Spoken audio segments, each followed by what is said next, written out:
There was someone right there just staring at me. That is the scariest shit. No, it actually is a Bible. Stop! Stop! Stop! Please! Please! Please! Where? Which one?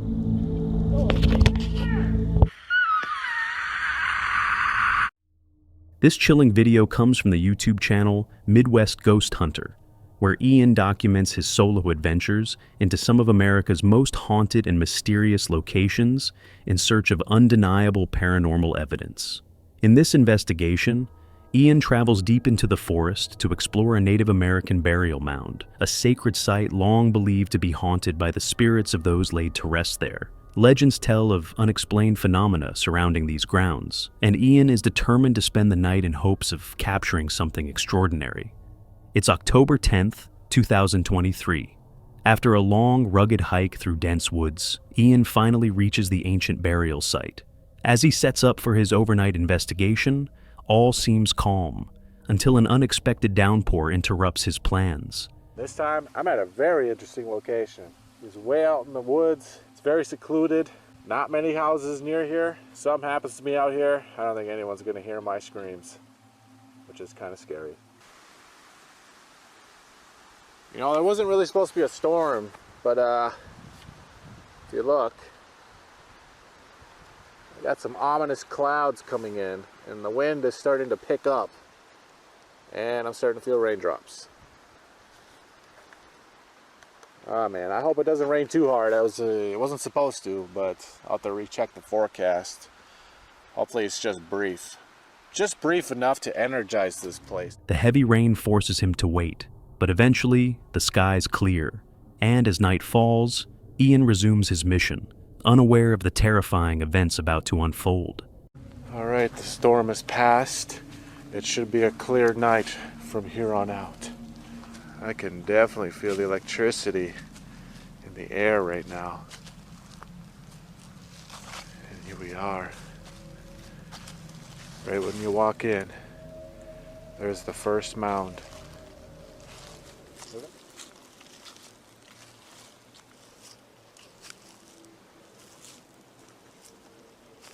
Man, walking through these woods, I feel like anything could just pop out at me right now. Like, from anywhere. Bears, Bigfoot, ghosts, anything.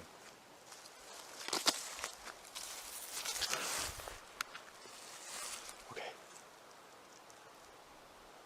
I don't know if I'm going crazy. I thought I heard something behind me. Hello? Who's over there? I don't know, maybe I'm just paranoid. I don't know, I thought I heard something, but I'm not sure. As he approaches the first mound, a heavy stillness settles over the forest. The air feels dense, almost charged.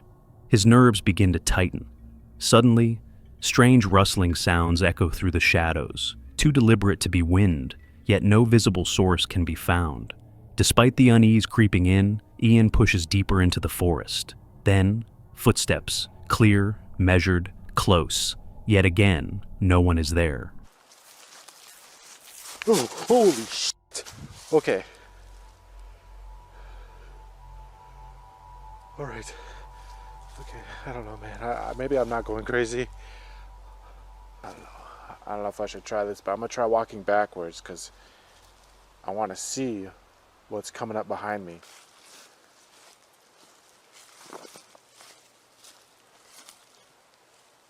Honestly, I don't even like walking backwards because I don't know what's ahead of me. Is there somebody out here with me? Oh my god! Holy shit! That scared me so bad. That was a straight up voice. From thin air. It was as if somebody was standing like right there. Mustering his courage, Ian calls out into the night. And to his shock, a disembodied voice replies from the darkness. Stunned but intrigued, he tries to communicate further. The voice fades, but something else happens. Hello? My name is Ian.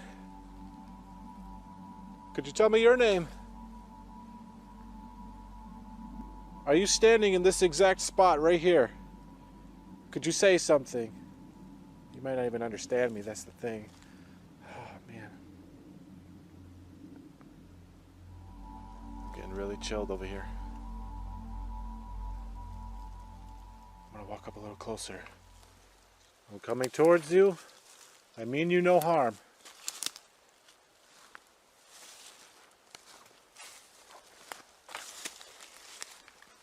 Oh my God!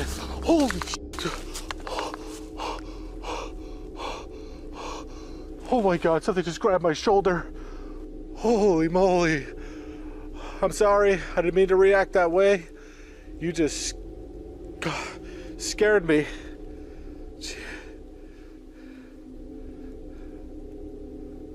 I really don't know what kind of grab that was. I don't know if that was like a hey kind of grab or hey, like get out of here. Out of nowhere, something grabs his shoulder. Heart pounding, Ian spins around, but nothing is there. Unsure if it was a warning or a greeting, he collects himself and pushes forward. His drive to uncover the truth outweighs the fear. All right, here's mound number 2. I'm actually not going to say anything this time. I'm actually just going to listen.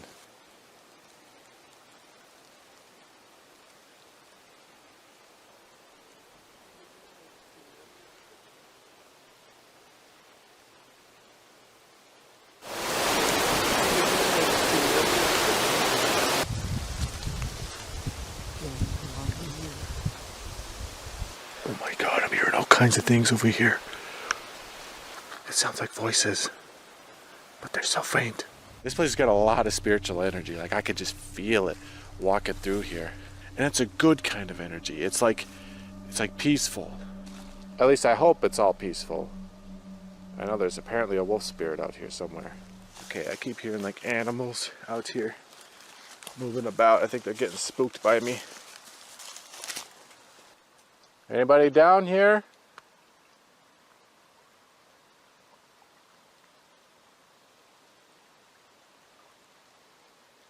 Even though there's not much going on right now, it's a lot of fun just being out here.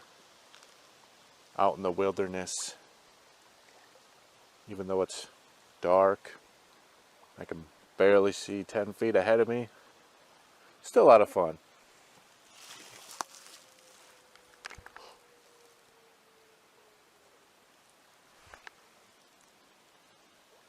Okay. Okay, that sounded like a coyote, a dog, or God forbid, a wolf. Holy shit. Just when I said it was fun being out here. Pretty sure that was a goose back there, splashing in the water. I'm a little more concerned with the howling. The question is, what would I rather be?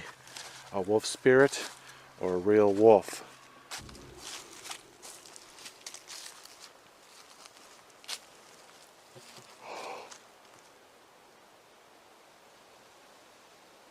What the f was that? Dude, that was crazy. You know what that sounded like? That sounded like a drum. A drum.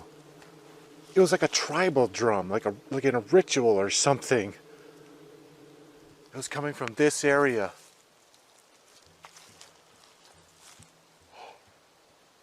Listen.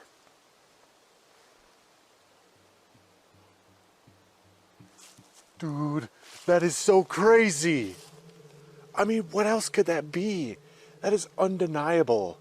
Like, that legit sounded like a drum being hit. Am I wrong? Like, I feel like I'm going crazy out here. At the second mound, faint whispers begin to swirl around him, as though unseen spirits are circling. Strangely, Ian begins to feel less afraid and more drawn in, like the spirits mean no harm. Then, from deep within the forest, a rhythmic drumming begins to resonate. The sound is hauntingly beautiful, echoing the sacred traditions of the people buried there. Entranced, Ian follows the sound and comes upon a third burial mound. Oh my... It's another mound. And this is where that was coming from. Dude, that is so crazy. I would have never found this if it wasn't for that sound. I mean, like, what are the odds that that sound would lead me to a mound? A gigantic one. This one is huge. Look how long that goes. It goes all the way to that tree right there. Whew. I'm at a loss for words. Thank you for playing your beautiful music. Larger, older, and far more imposing, he stops and offers a quiet thank you to the spirits. But just as a sense of reverence sets in, a ghostly face appears, clearly captured on camera. A cold chill races down Ian's spine. It's weird. It smells like incense almost over here. Or like sage. I don't know. It's like different. I can't pinpoint it. Oh, it almost burns my lungs. Are you smoking something over here?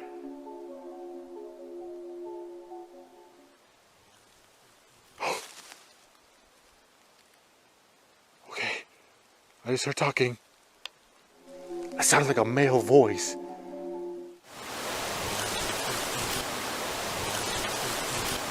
Could you speak again? Oh my God!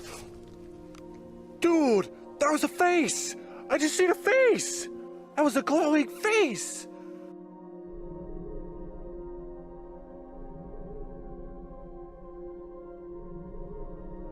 The intensity of the encounter is overwhelming. Sensing that he has received all the answers he came for, and knowing it's best not to overstay, Ian packs up his equipment and leaves the forest, his heart still racing. This harrowing experience left him unnerved, but deeply moved, and it leaves us all wondering, what secrets truly linger in the forgotten corners of the forest, where the line between the living and the dead begins to blur? What's up, Silent Nightmare family? I have something huge to share with you today. We just crossed an incredible milestone, 50,000 subscribers, but now it's time to set our sights even higher. If we hit 100,000 subscribers by the end of September, 10 lucky subscribers will each receive a $50 gift card. You can choose any gift cards. That's $500 in total prizes as a thank you to this amazing community. It's super easy to enter. Subscribe to the channel if you haven't already. Like this video, comment below with your favorite Silent Nightmare video or your scariest camping story. That's it. Let's hit 100K together and celebrate the only way we know how, with a massive giveaway. This is Damien, the creator behind the YouTube channel Fell Wanderer, a passionate outdoorsman known for sharing his wild camping, hiking, and bushcraft adventures. His videos typically showcase peaceful landscapes and the simple joys of exploring nature. But in this particular upload, Damien took a different route. On November 30th, 2014, he released a compilation of unsettling discoveries from Harwood Forest, located in Northumberland, England, a place that had left him with far more questions than answers. After months of experiencing strange and unexplained events during his visits, Damien decided to gather the most compelling clips and share them with his audience in hopes of uncovering the truth.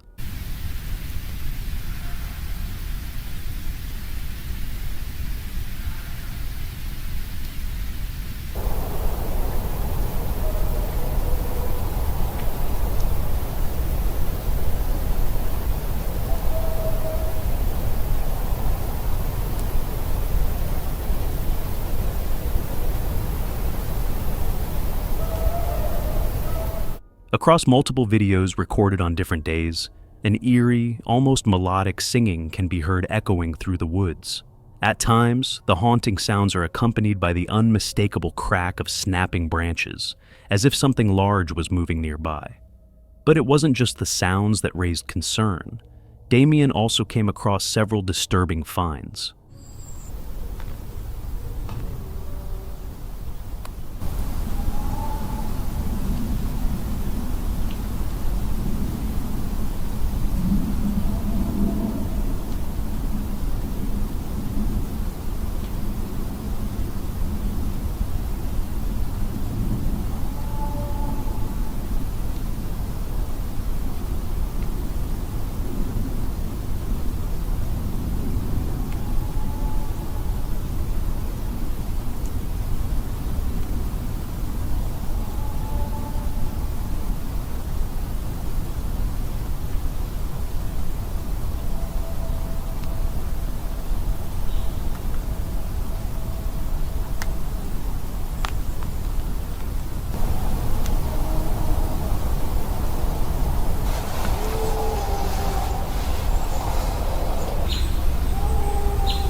Among them, a single unusually large footprint and the remains of sheep, some of which were inexplicably suspended in trees. He photographed each of these oddities, suspecting they might be connected to the strange singing. In the video's description, Damien admitted that while these discoveries might seem trivial on their own, together they painted a chilling and mysterious picture. He even speculated that these could be signs of an undiscovered hominid living deep within the forest. The comment section quickly lit up with theories. Some viewers were convinced that Damien had stumbled upon evidence of a hidden creature, while others chalked it up to strange but explainable natural events. Still, to this day, no clear answers have emerged. The mystery of Harwood Forest remains unsolved, and Damien's footage only deepens the enigma. Dan, a YouTuber known for his chilling channel, takes us deep into a haunted forest nestled in Illinois, USA. This forest has long been whispered about, infamous for eerie cult activity, strange disappearances, and unexplained phenomena. Locals avoid it, and those who venture in often leave with disturbing stories, if they leave at all. It's October 10th, 2024, when Dan arrives.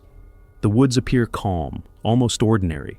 Sunlight filters through the trees, birds chirp, and the trail seems quiet. It looks like nobody really comes out here to hike or anything like that, because I noticed like they're really not very well maintained. Lots of things blocking paths, and stuff like that. Like lots of paths, like that looks like an old path, and it's definitely let's go take a look, and it's definitely grown over. So I kind of guess that people just come out here really to fish and not much else. But as the hours pass and the sun begins to sink, the forest takes on a different character. Visitors start to leave, and silence wraps around the woods like a blanket. Undeterred, Dan hikes deeper into the wilderness, camera in hand, determined to document whatever lies hidden in the dark. Where I keep hearing noises from, and hopefully we will find something. I think, like I said, I think it's mixed with sand or rock, just like super loose, like not.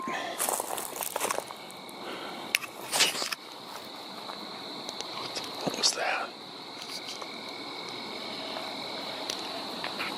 You guys heard that, right? As the last light fades, unease begins to settle in. Strange noises echo from the shadows, whispers, movement, the sound of twigs snapping where no one should be. Dan powers on his spirit talker, hoping to make contact with whatever lingers in these woods. The atmosphere shifts, heavier now, thicker. Listen carefully. All right, I'm listening.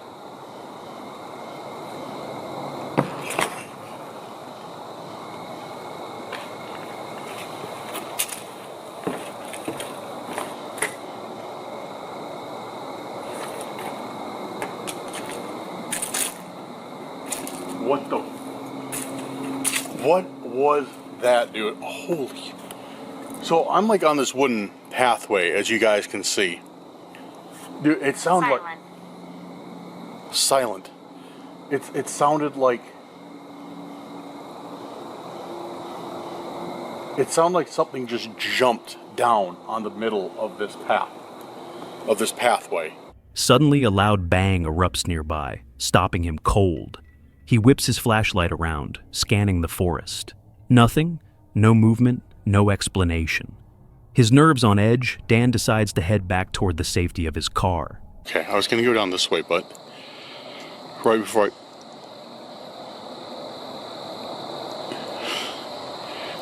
I switched on the camera, I kept hearing like voices down here. Like I heard like at least two people talking, but it was like really hushed like whispers at the end of this trail.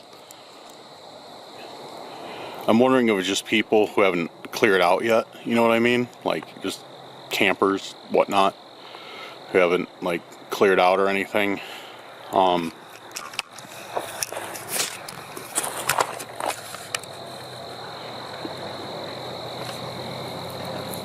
But I'm not sure.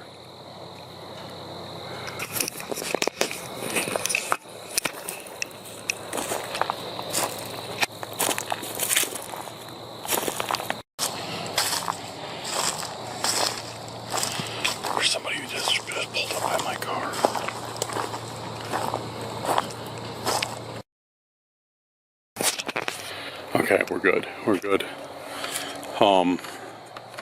So somebody just pulled up by my car, and it looked really weird. Because I was down there, and I just see this car pull up and throw its hazards on, and then like the door opens like very quietly. So it's like, that's kind of weird that they're pulling up by my car, and you know they're trying to be really quiet. So I thought maybe they're trying to break into my car, and then somebody got out. I couldn't see him, like from where I'm standing, I couldn't see him. Like, it was like trees were covering him. Somebody got out and did something. I don't think it's anything in my car, but they got out, they did something. It seemed like something with their own car, and got back in and just drove away. But it's just really weird that this happened. I don't know if I'm kind of on edge right now because I just heard people, you know, like I said, I hear people talking. Heard people talking down that path, and getting that response like you were in danger from spirit talker, like I said, like I told you guys, that kind of put me on edge as well. So I don't know if that's it. My nerves are just kind of, you know, playing tricks on me or what, but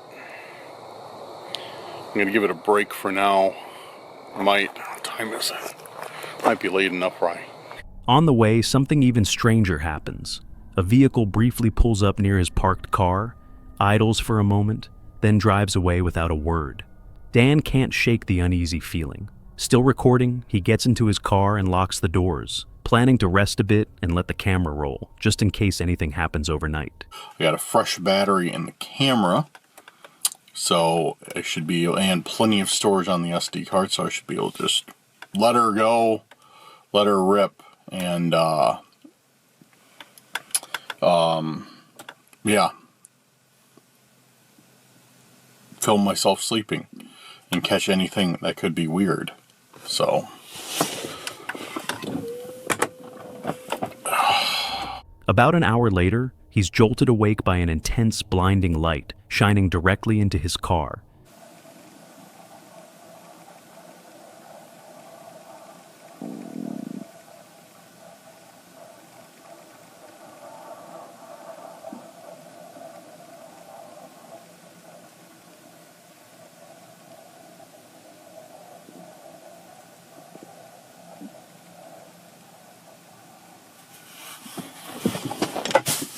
It floods the interior for a moment, then vanishes.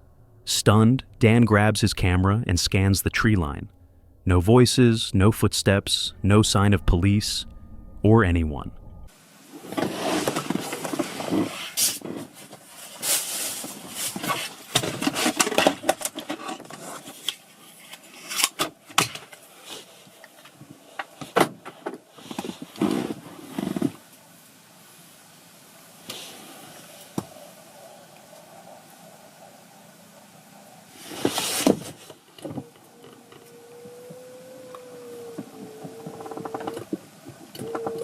who was that? Who was that?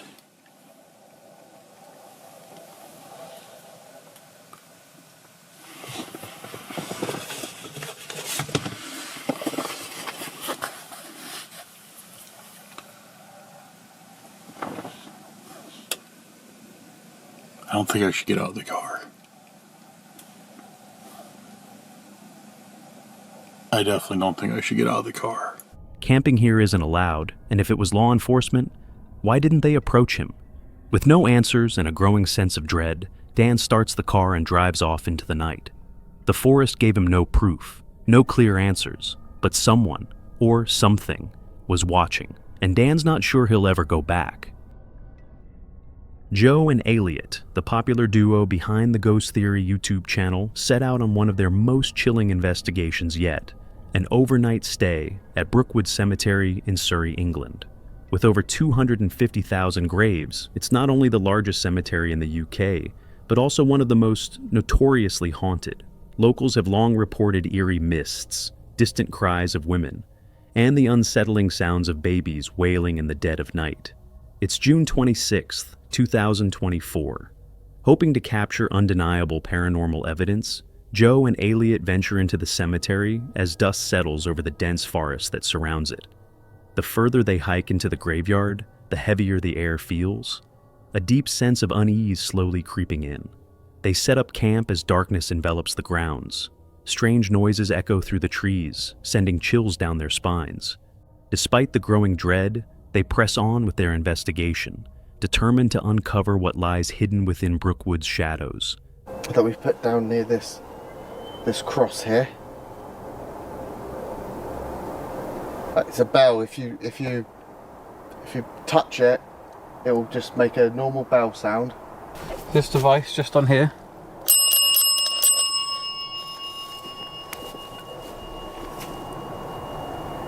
Can you copy what I just did?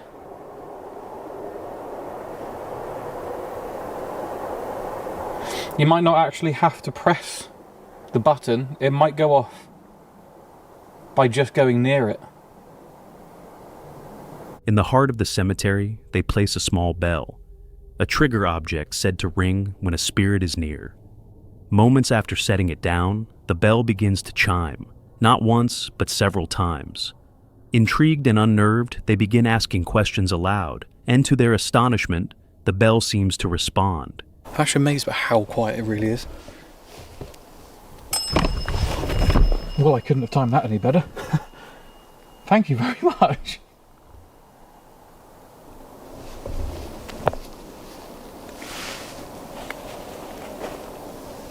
Yeah. Oh man, that proper gets me. If that was you, can you please set that bell off again?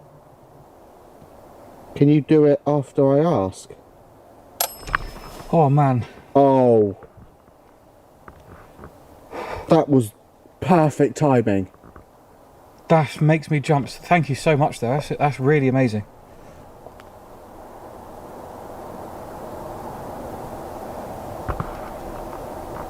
Are you okay? Can you set the bell off for yes? Are you okay where you are? Yes.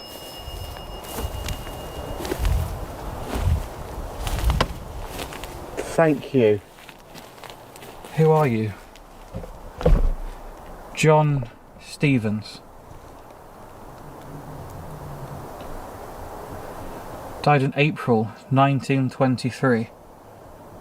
I can't see how old they were. Died 101 years ago. Wow. Isn't it? 2024 now, 1923. Yeah. I just try and... Wow, I actually... Each ring more deliberate, more chilling than the last. Their nerves begin to fray. Seeking a brief moment of relief, they retreat to their tent, but the peace they hope for never comes. The sounds outside only grow more intense. Whispering winds, distant footsteps, and faint cries haunt the silence of the night.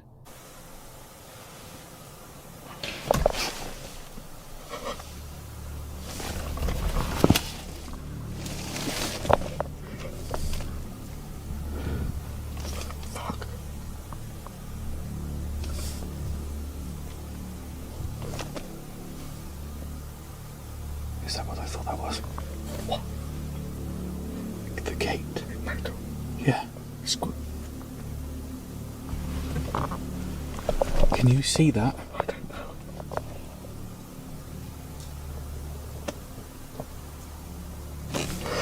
Oh, fuck off. Fuck off. What? It's open.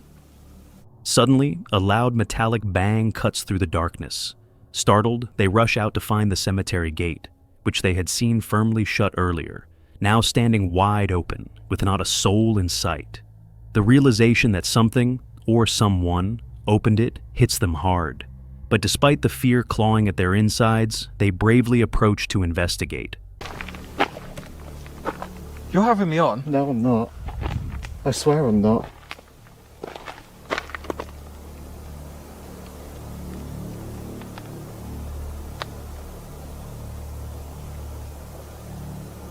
Are you taking the piss? No, I'm not. You promised me. I'm not taking the piss. I'm not taking the piss. I was in the tent with you. Well, I know. Did you not open that before? No. We did go in there, but... With more questions than answers and a heavy feeling of being watched, they return to camp. Sleep is impossible. The oppressive atmosphere keeps them on edge until the faint light of dawn finally breaks the night's hold. As the gates prepare to welcome daytime visitors, Joe and Elliot quietly pack up and leave, shaken by the night's events.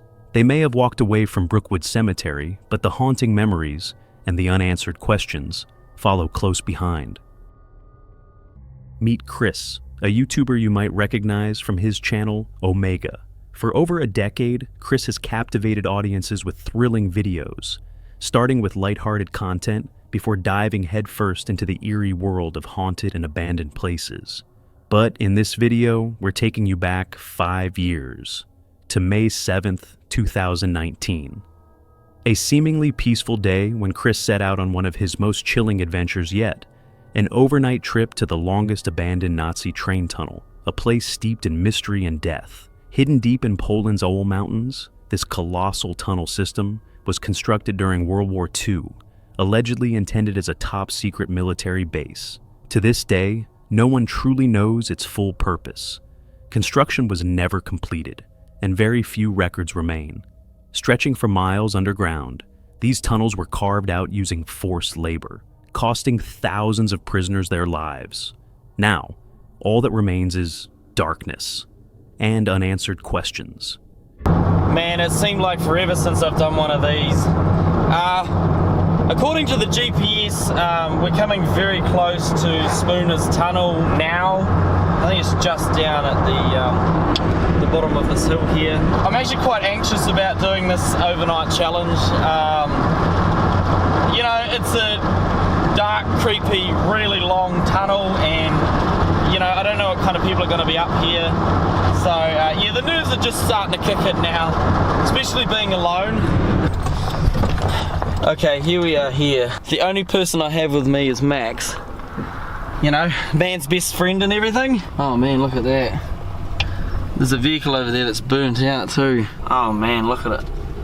Hope it's not a popular spot for people to... Chris arrives at the dense forest trailhead with his loyal dog Max by his side. Together, they begin the hike toward the tunnel entrance.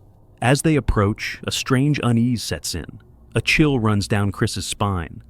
This is not the kind of place you want to be at night, especially not alone, and yet, that's exactly what he planned. The thing that I'm mostly worried about is people coming up here. I mean, you don't know what kind of people come up here. I don't see any visible signs of like tagging or anything on the outside piece of the tunnel. But you just don't know. You don't know what kind of people are gonna come up and hang out in this tunnel, you know, in the night. And it is a Friday night here, so yeah, there could be anyone coming up. Inside, the air grows heavier. Chris sets up camp just inside the tunnel, prepares a simple dinner, and begins exploring the dark labyrinth ahead. As night falls, the silence becomes deafening. Getting to the stage where I'm getting extremely tired, but we're gonna keep pushing, and we'll do a walk through the tunnel soon. It's like the eerie silence is just getting to me at this point, and I'm hearing things left, right, and center, trust me. Maybe we can wander down a bit of the way to see what we may find. Wanting to give viewers a sense of just how pitch black it really is, he switches off his flashlight. Like right here, I'll turn my light off. Ready? 3, 2, 1. I literally got the light on the camera, that's it.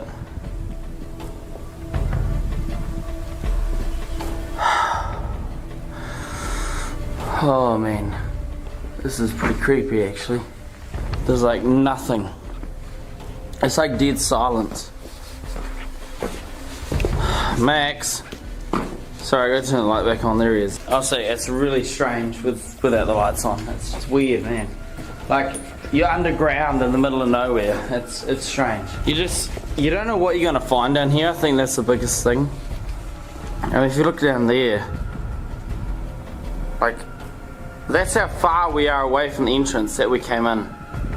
Like, it's pretty far. Total darkness. Chris stands still, swallowed by the void.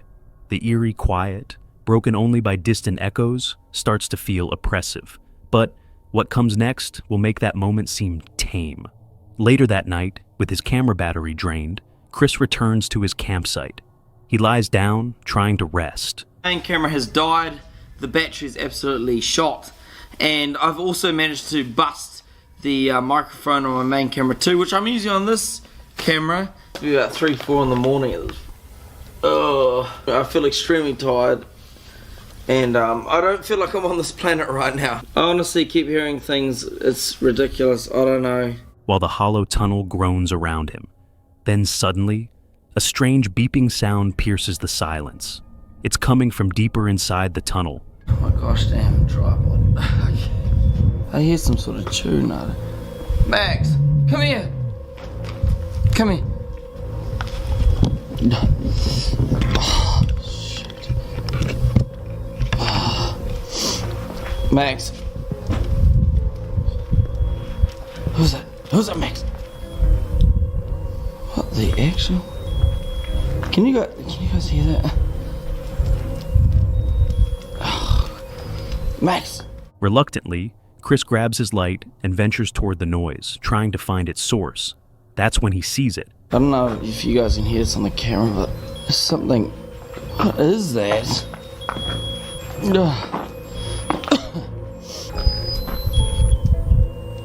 What the?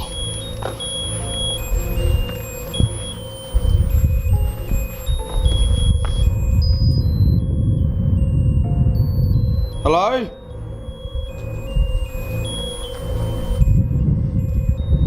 What is that? Max, what is that? Hello? Is there somebody here? That's just creepy as... What the hell? Is anyone here? What is that? Oh! Max! Hurry up! Max! Max! A man, standing motionless on the edge of the tunnel wall, watching him. Chris freezes. He calls out, "Hello? Is someone there?" No answer, no movement, just the chilling presence of a figure that shouldn't be there. Whoever this man was, he made no attempt to explain himself, no effort to come forward. It felt like he was waiting for Chris to get closer, or worse, waiting for the right moment to strike. Panic takes over. Chris grabs Max and bolts, sprinting out of the tunnel and back into the woods. He doesn't stop running until the cold night air fills his lungs and the tunnel entrance is far behind them. And I don't have any intention of going back in there. That was just strange beyond belief. Chill, I got the chill personality. Usually not a whole lot affects me, but that was just getting a little bit too much, honestly. Eventually, he reaches his car, shaken, breathless, and he drives away without ever looking back. Both Chris and Max made it out unharmed, but the questions still haunt him. Who was that man?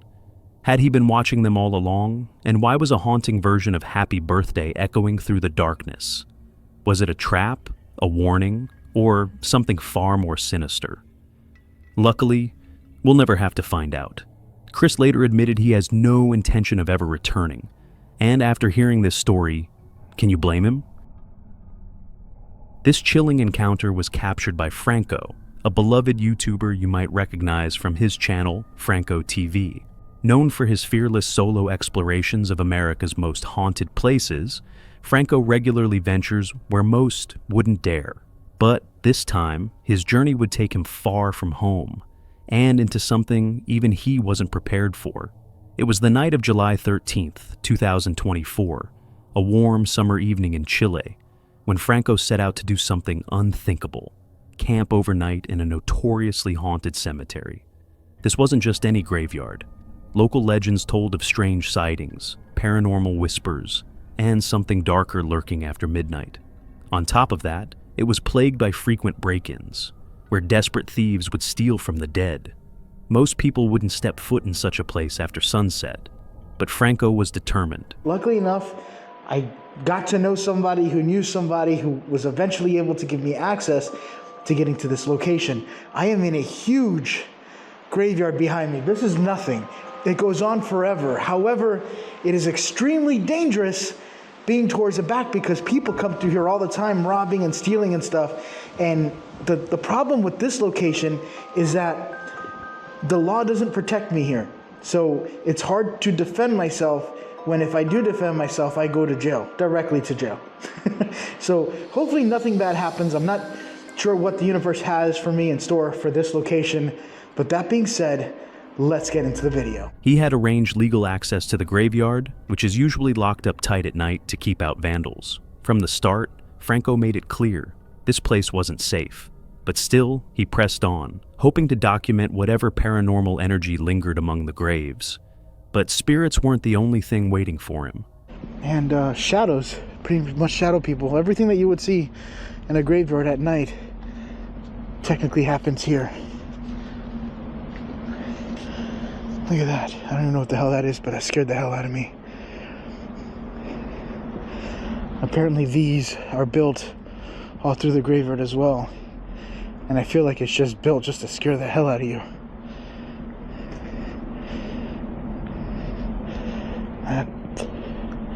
I think that's a statue.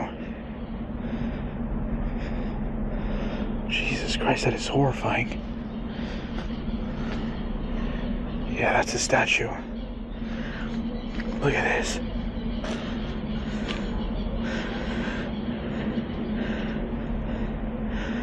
Is that creepy or what? Just minutes into the investigation, Franco stumbled upon a life-size statue standing eerily next to a grave. For a second, he thought it was a real person watching him. His heart raced. These statues are installed to scare away grave robbers. But in the darkness, it was impossible to tell if it was a threat, or just a cruel trick of the night. As he ventured deeper into the cemetery, the feeling of unease grew heavier. Franco knew he needed to stay calm, to avoid letting fear take over. But something didn't feel right. Alright, I gotta stay focused because very easily my own mind will confuse me. And yeah, my own mind will confuse me, and then I end up looking around the whole time and it might be nothing. Well, that's all part of doing this alone because you freak yourself out half the time. It's all in your head sometimes. Being able to distinguish the difference. And soon, the first truly strange event happened. He powered on his ghost hunting equipment and began asking questions to the void. Is that you making noises around me?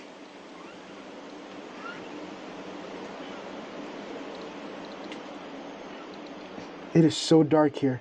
There's no moonlight, so I don't really have any chance of seeing anything unless I have an IR light.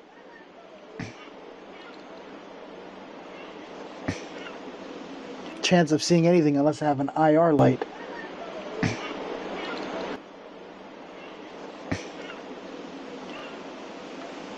I don't know if you guys could hear that, but I'm hearing some random stuff. Almost immediately, the devices picked up strange sounds. Children's laughter and faint voices that hadn't been there before. The air had been silent, too silent, and then it wasn't. The laughter grew louder, unnervingly so, until suddenly all sound vanished. About being in this room, why they would run in here. No, I won't. I don't know if you guys just heard that, but I just heard a giggle. That sounded like a laughing.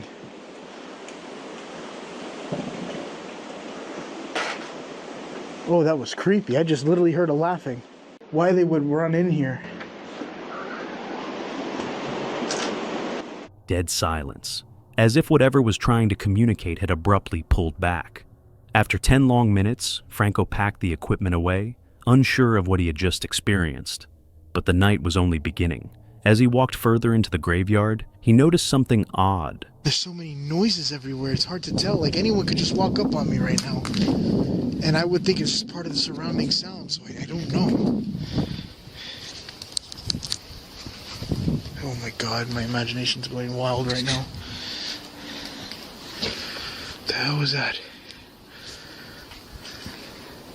You hear that?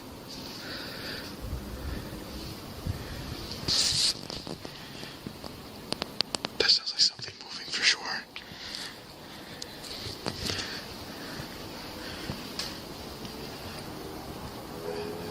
literally in front of me.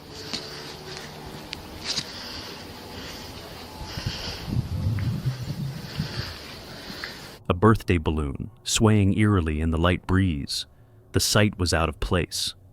Wrong. And then something happened that shook him to his core. Happy birthday to you.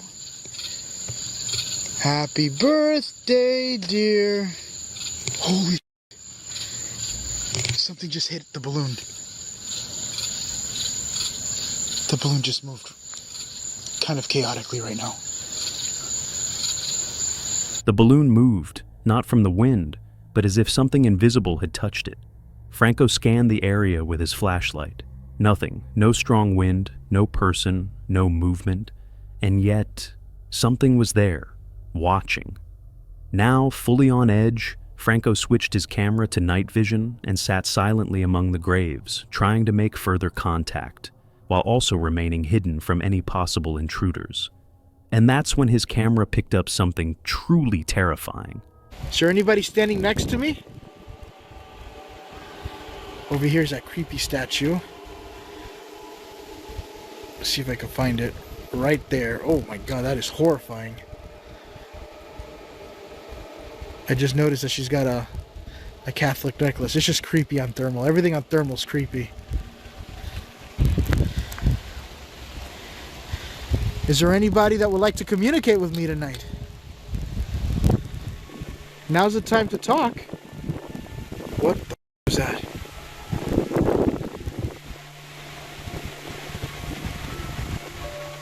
I just picked something up on thermal.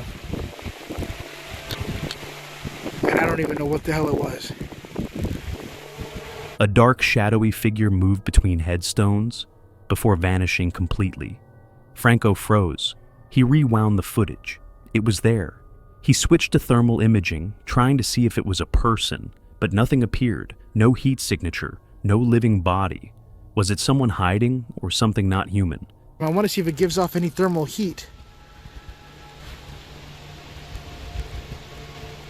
I'm not seeing anything. What the hell was that?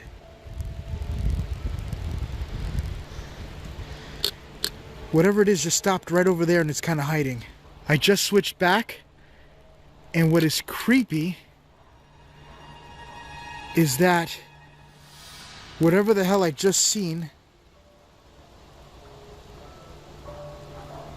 I want to see if I can see it again. Stopped right over here. Determined, Franco cautiously approached the grave where he had seen the figure. But when he got there, nothing. No one. No footprints, just silence. Feeling a growing dread, he decided to leave that section and head to the far side of the cemetery. This area felt different, decorated, still eerie, but somehow more peaceful. He pressed on, flashlight in hand, and that's when he saw something he would never forget. This whole place is decorated to the teeth. Hola.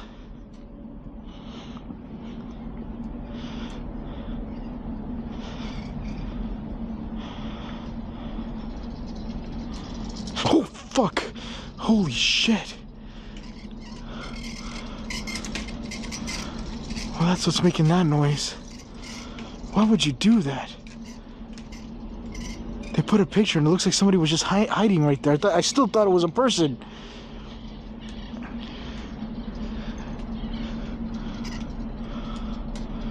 Jesus Christ.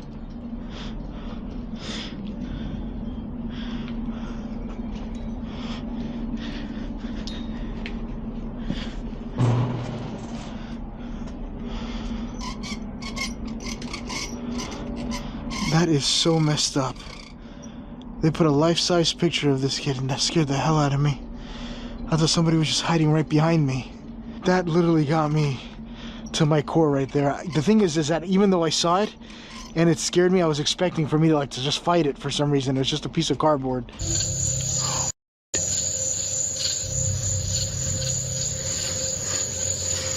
that's the mausoleum.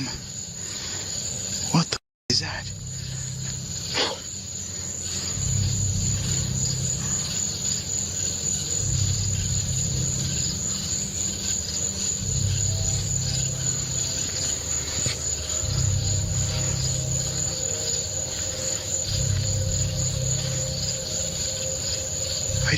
someone sitting there. That's the mausoleum. What the is that? That's the mausoleum.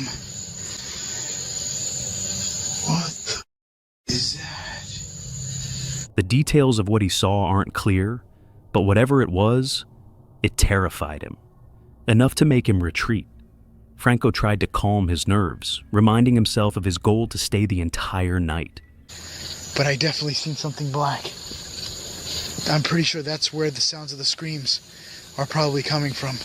I'm pretty sure that whatever that was probably most likely the same lady or the same thing that I seen crossing the road the last time and that walked in the middle of the road. And it was probably trying to draw my attention because I came in here and I did shine my flashlight a couple of times. Franco made a decision. He wasn't going to wait to find out what it wanted.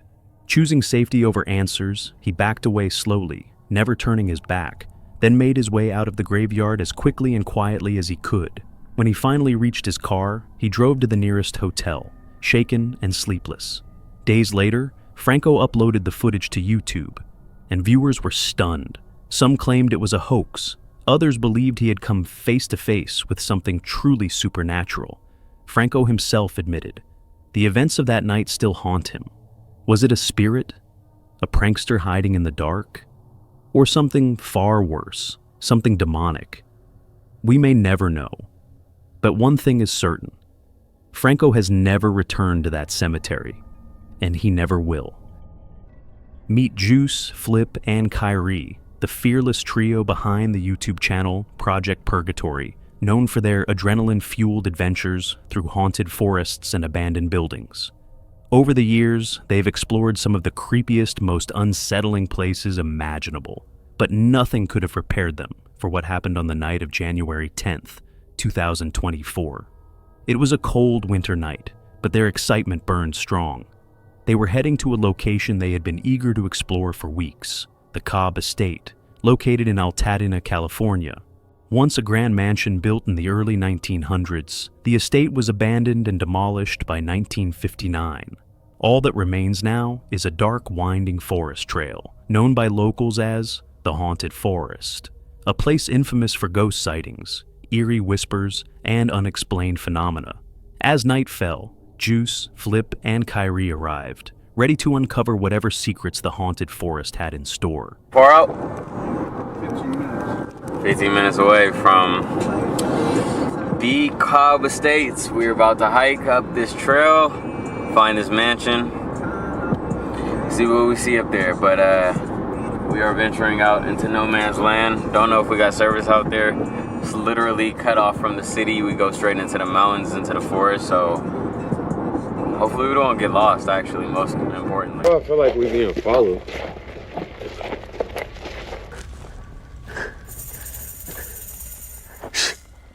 I know you heard that shit. Yeah. Sounds like a tambourine.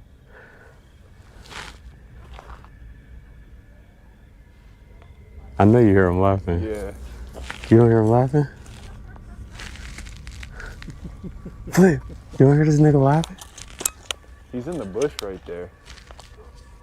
Should we walk by him? Are we going? What the fuck?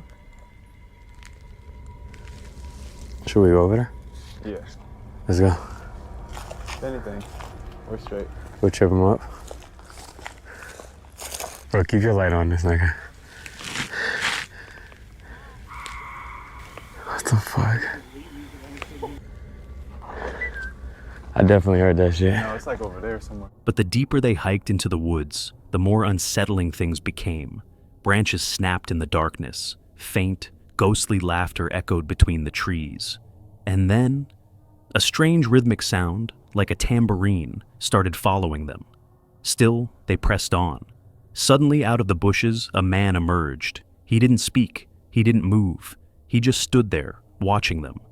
Chills ran down their spines. Trying to play it cool, the trio kept walking, pretending not to notice. But their nerves were on edge, and just a little farther down the trail, they saw more people.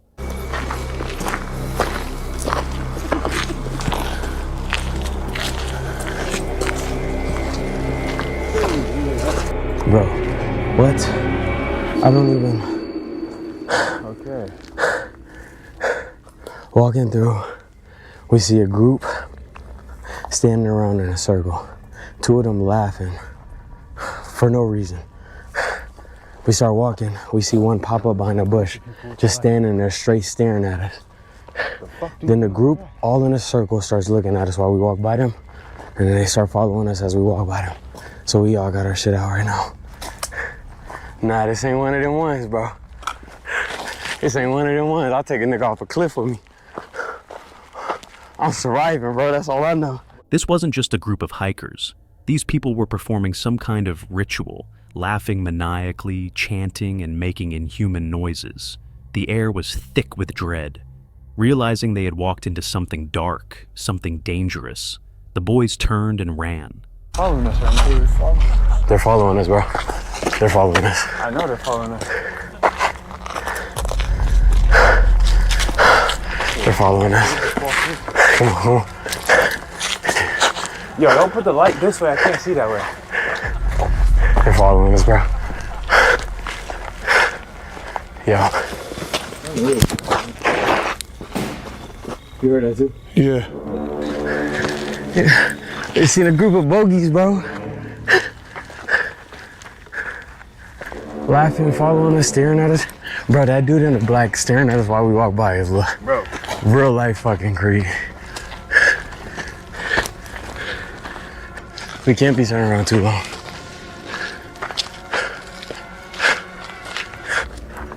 We're coming up on him, come on.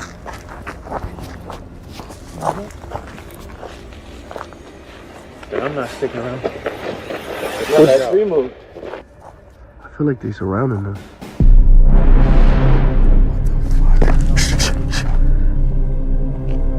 Get him. You just say get him? Nigga, run! Yeah, I'm not sticking around. They sprinted through the forest, their breaths sharp in the cold night air, with the sound of footsteps chasing close behind. The fear was real. The danger felt closer by the second. But somehow, they made it out. Shaken, breathless, but alive. To this day, no one knows who those people were, or what they were really doing deep in those woods. Was it a prank, a cult, or something far worse? We may never know. What we do know is this: even in places we think we understand, true danger can be lurking just beyond the trail. And for Juice, Flip, and Kyrie, that night was a terrifying reminder of just how thin the line between thrill and threat can be. Joe and Elliot, the seasoned explorers behind the YouTube channel Ghost Theory, are no strangers to the paranormal. They've investigated some of the most haunted places across the globe. But nothing prepared them for what happened on the night of June 1st, 2024. An encounter so terrifying, it nearly cost them their lives. Their plan was simple: explore an abandoned mental asylum deep in the UK countryside and camp overnight on the roof.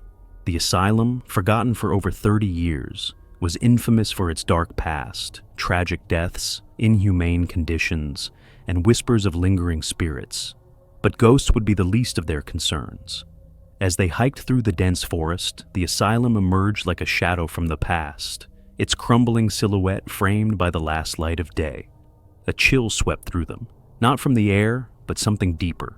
Still, curiosity pushed them forward. Inside, they weaved through collapsing corridors and empty patient rooms until they found a rooftop spot to pitch their tent. No, see, I'm not afraid of heights, but I am afraid of the sudden stop after the plummet of falling.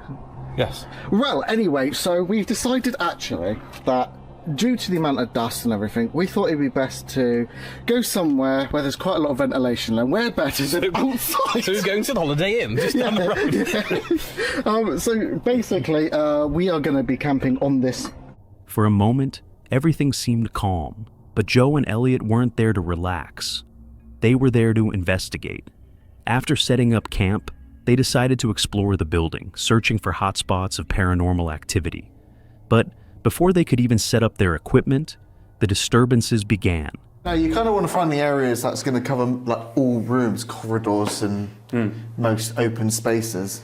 But it's also finding the areas that have got the most going on.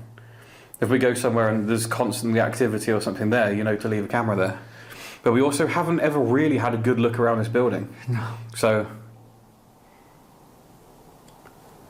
just soaking in the atmosphere. Hello?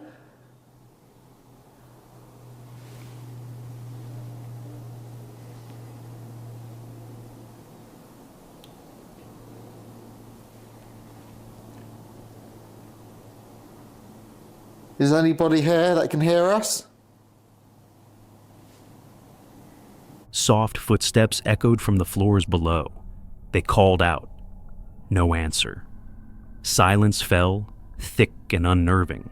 They brushed it off at first, but as they moved deeper into the asylum, the sounds grew louder. Voices, shuffling, objects clattering to the ground. This wasn't normal, and this wasn't paranormal. Someone, or something, was in the building with them. Did you hear that? No. Okay, listen.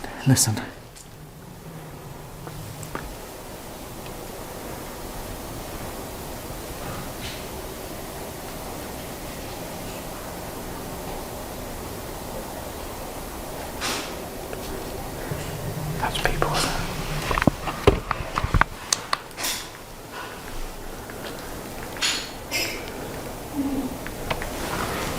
Good.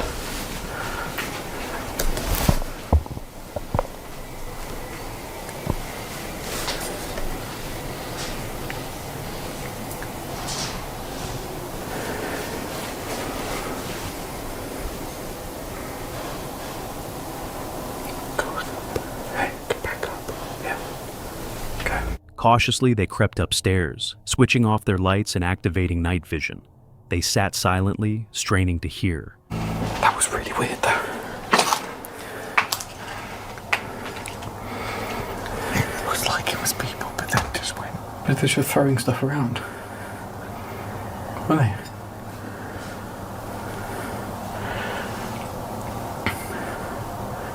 They were like throwing things into the building and shit.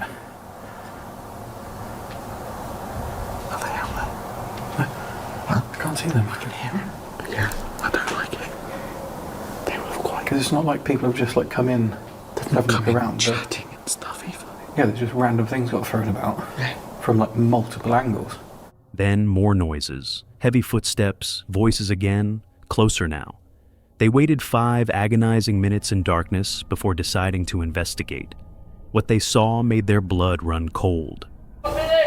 Yeah.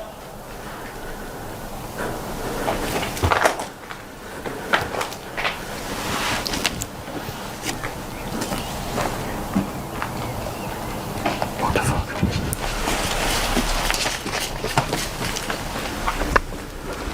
Did you catch them? They were in army gear.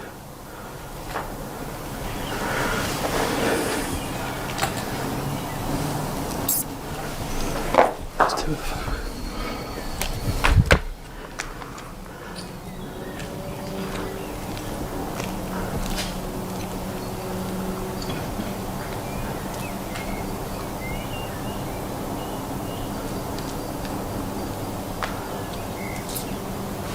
Have they got weapons? Yeah. They've all got guns and shit. Are they coloured guns? Hey? Are they coloured guns? No. Proper like black? They're proper rifles. Like they're stood like this. They're like this long. They're air rifles. I don't know. Fucking kidding. Like the proper pellet rifles. They're rifles. Like a sniper. He's got a full fucking helmet on and everything. That's illegal. But there's 2 of them sat down there where the entrance is. That's illegal though. Yeah. Multiple figures, possibly armed, were moving through the lower floors. Joe and Elliot froze. The peaceful exploration had turned into a horror movie. Their instincts screamed run, but they couldn't risk being heard. Get down! I don't know what they're doing. There's quite a few of them. How many roughly? I've seen 4. And they all have guns. Well, not guns, but... And what made it worse? This was the UK. Firearms are strictly regulated. If these people were armed, it meant one thing. They were serious. The explorers quietly grabbed their GoPros, abandoning the tent and any plans of documenting paranormal activity. actual plan, not just a hi. Do you know what I mean? I feel like we need to put the stuff away, minus these. Let's go. That's the fast plan. So we've got movement. Now, it was about survival. They crept through the asylum, trying to remain unseen. But the danger wasn't over. Loud bangs echoed through the halls. The voices grew louder, more aggressive, and came from every direction. What the fuck was that? What the fuck? Like a fucking machine gun.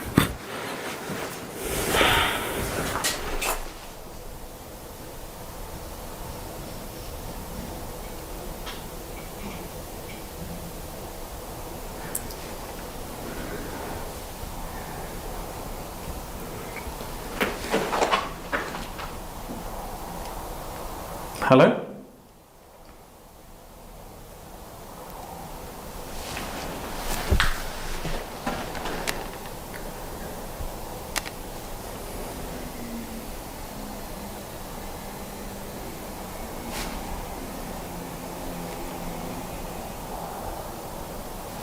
Is that a voice? Is that a fucking angle grinder?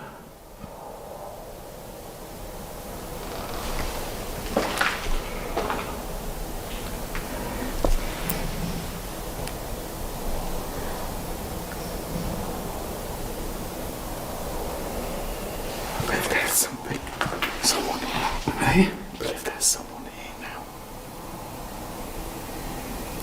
there's a voice, isn't it? It's.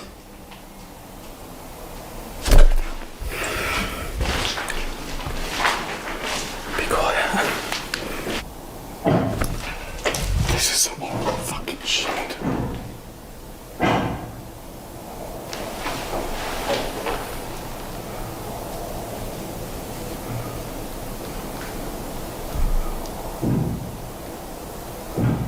What the fuck are they doing?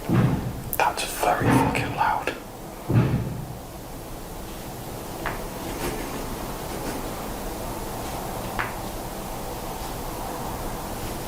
I don't know what the fuck to do. I do not know what the fuck to do.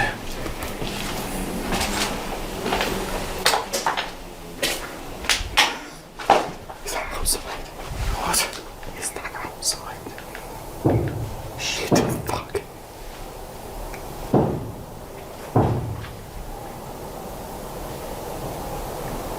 Fuck this. Fuck this. Fuck this. What the fucking hell is that? Joe and Elliot were surrounded, and whoever these people were, they weren't just messing around. The explorers shut off their lights, holding their breath, praying they wouldn't be found.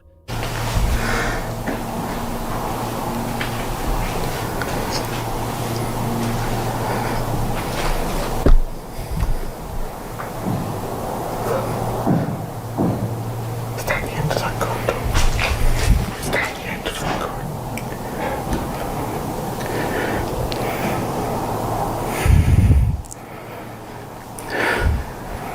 Oh, Den's upstairs still.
We need to fucking get out of here. What's going on? We need to get out. Shit, go. Stop happening. What? They're nicking this shit. Get your ass.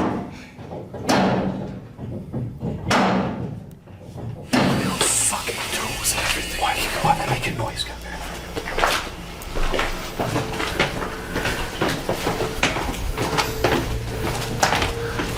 Then, one final noise gave the intruders away.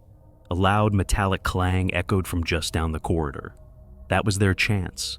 Without looking back, Joe and Elliot sprinted out of the building, through the forest, and into the safety of the night. Fuck the tent. People turn up with guns. Whatever guns, whether they're airsoft, air rifles, whatever, I have no idea. And then whack out with some fucking angle grinders. But the thing is, he heard his name, whatever, so whatever, have you got the ladder? So they brought fucking ladders in and everything. How? I don't know. Did they get past? There are multiple ways into that building. Yeah. We must have literally walked around the outside when they came in the other side. Okay. It has to have done. Their hearts pounded as they reached their car and sped off, beginning the 6-hour drive home, alive but shaken to their core. Joe and Elliot never returned to that asylum. This is Dee, a YouTuber you might recognize from her channel Dee's Dark Adventures. She's known for her love of camping and the outdoors, often sharing peaceful getaways and serene landscapes with her audience. But this trip, it was nothing like the others. This time, Dee ventured into one of the most haunted forests on the eastern side of the United States, a place shrouded in unsettling legends and whispered warnings. It's the kind of place no one dares to visit alone. But that's exactly what Dee planned to do.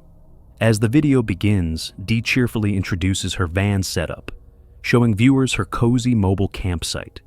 Everything feels calm, even charming, as she settles in for the night.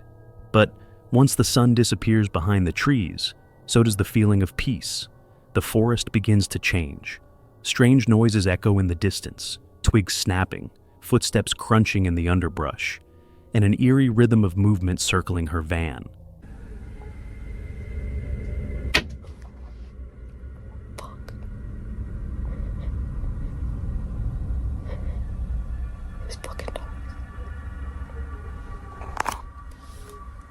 A loud hit against her van jolts her attention to the darkness outside. She tries to stay calm, telling herself it could be an animal, but then the barking starts. Not nearby pets, but the panicked, high-pitched barks of distressed dogs. And the strangest part? She's deep in the woods, miles from the nearest town. Who would have dogs out here, and why were they barking like that? Are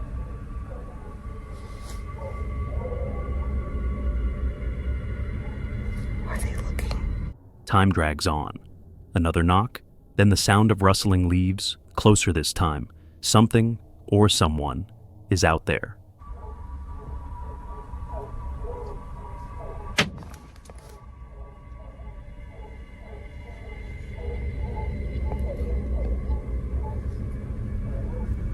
Dee remains motionless inside the van, hoping whatever it is will just leave. For the next 30 minutes, the sounds continue. Scraping, footsteps, then complete silence. A silence so sudden, it's almost louder than the noise before. Feeling a moment of courage, Dee opens the door and cautiously peers into the trees, hoping to spot what caused all the commotion. But there's nothing, just the endless blackness of the forest.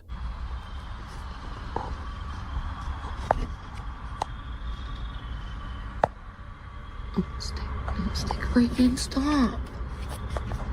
Sorry, damn stick break, dude.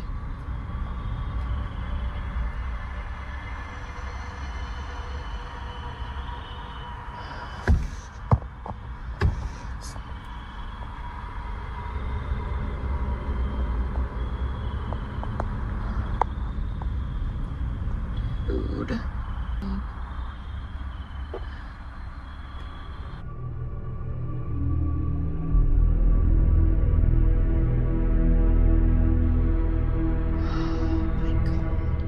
Unnerved, she shuts the door and tries to distract herself with a show. Slowly, she begins to drift off. Then, the barking returns, louder, more frantic. And then it happens. A gunshot. Are these wild dogs? Oh my god.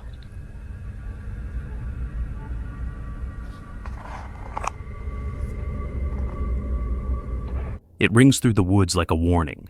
Dee freezes, then another gunshot. That's it. She's done. Dee jumps into the driver's seat, heart racing, slams the gear into drive, and speeds away, not stopping until she's far from that cursed forest. She's shaken, but safe. It isn't until later, when reviewing her footage, that she notices something chilling. In a single frame, barely visible, eyes glinting in the shadows, watching her van. Eyes she hadn't noticed before. Was it a person knocking on her van? Were they the ones firing the gun? And why were they out there in the middle of nowhere? The answers remain a mystery. But one thing's certain, Dee will never return to that forest again. Meet Bear, the fearless adventurer behind the popular YouTube channel Exploring with Bear. Known for his bold solo expeditions into haunted woods and crumbling, forgotten buildings around the world, Bear is no stranger to danger. But on this particular night, even he couldn't have predicted what was coming. It's November 20th, 2024, and Bear has just arrived in a remote forest near Berlin, Ohio, a place shrouded in eerie legends and infamous for reported Bigfoot sightings. As darkness blankets the forest, Bear parks his truck and begins setting up camp. He gathers firewood and sparks a flame, trying to brace himself for the long, cold night ahead. But something feels off. What was that?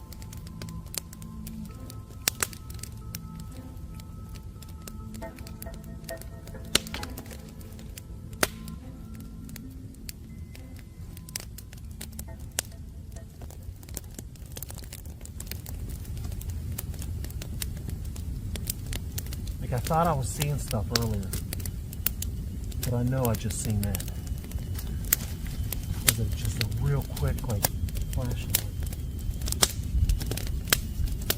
As he tends the fire, strange noises echo from deep within the woods, distant rustling, faint snaps of twigs, sounds that seem to circle closer.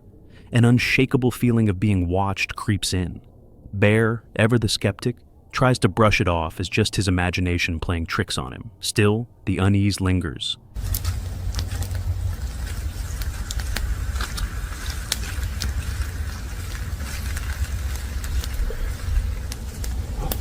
Is that eyes? What was that?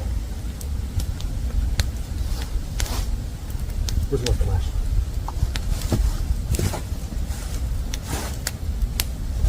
Just look at my eyes.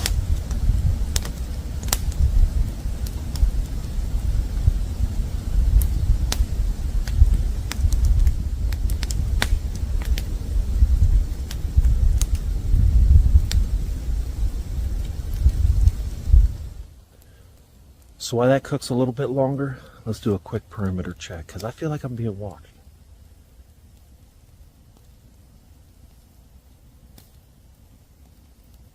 I don't have the greatest feeling at the moment. To calm his nerves, Bear leaves the fire and cautiously scans the surrounding forest with his flashlight. Nothing. No movement. No tracks. The silence should bring comfort, but it doesn't. So if you see cars passing out there, there's a lake in between us and that road. The lake's pretty dried up though. It's more like a river right now.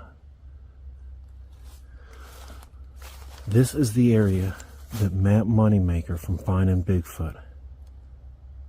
This is real close to the area that he had his first sighting. Out in Berlin, Ohio. Berlin Lake. And I've had some crazy stuff happen here, to the point like we're not going to go into the woods far. We're just looking to, we're checking right around our camp before we get our food and get in the truck and eat. I just want to make sure that, because I do, it just feels bad. There's a bad feeling right now, like there's just something watching. And I can't even tell from where exactly. And I hear little things from all directions. Just a feeling though. Trusting his instincts, Bear returns to his truck and decides to eat dinner inside, where it's safer. But even from the cab of his vehicle, the unsettling noises outside persist. Man, it's crazy. Let's eat.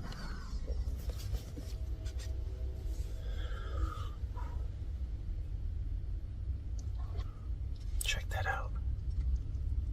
Yeah. It's gonna be good. Heck yeah. I'm starving. I know a lot of you guys know I don't think about eating all day. And then later comes and then I'm starving.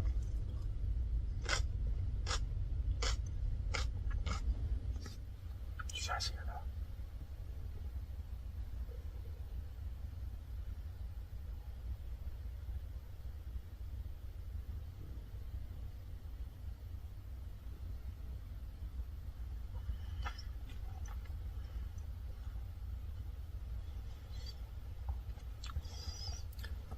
It's probably going to be tough to go to sleep. Despite the creeping dread, Bear remains determined to tough it out. He sets up his night vision camera, hoping to capture anything unusual while he sleeps, and settles in for the night. Then, tap, tap. A couple minor changes. Since my head's going down here, I moved my gloves right here. So in the middle of the night, gets too cold. Got me a couple snacks, some seeds and nuts, some Cheetos or something, flashlights. Got my waters, the old handy dandy butter knife. Oh, wipies, man. Gotta have wipies. Got the night vision camera right there. So I'll get it fired up here when we lay down and go to sleep. Oh boy. Or if we're going to be able to sleep at all. Or is a psychopath going to show up again? And no, we're not even going to say that. Not even going to say that. Bigfoot, my boy. Oh! What was that?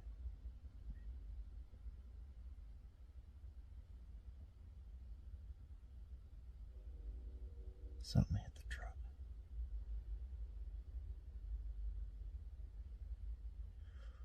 Whew, this is going to be so scary.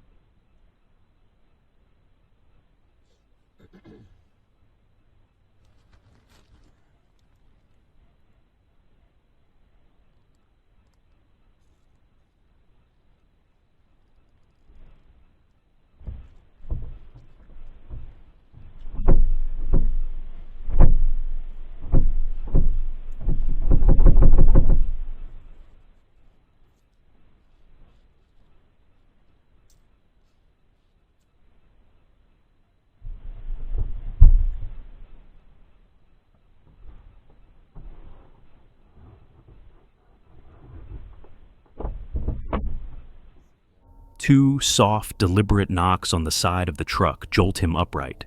He listens, heart pounding. Nothing follows.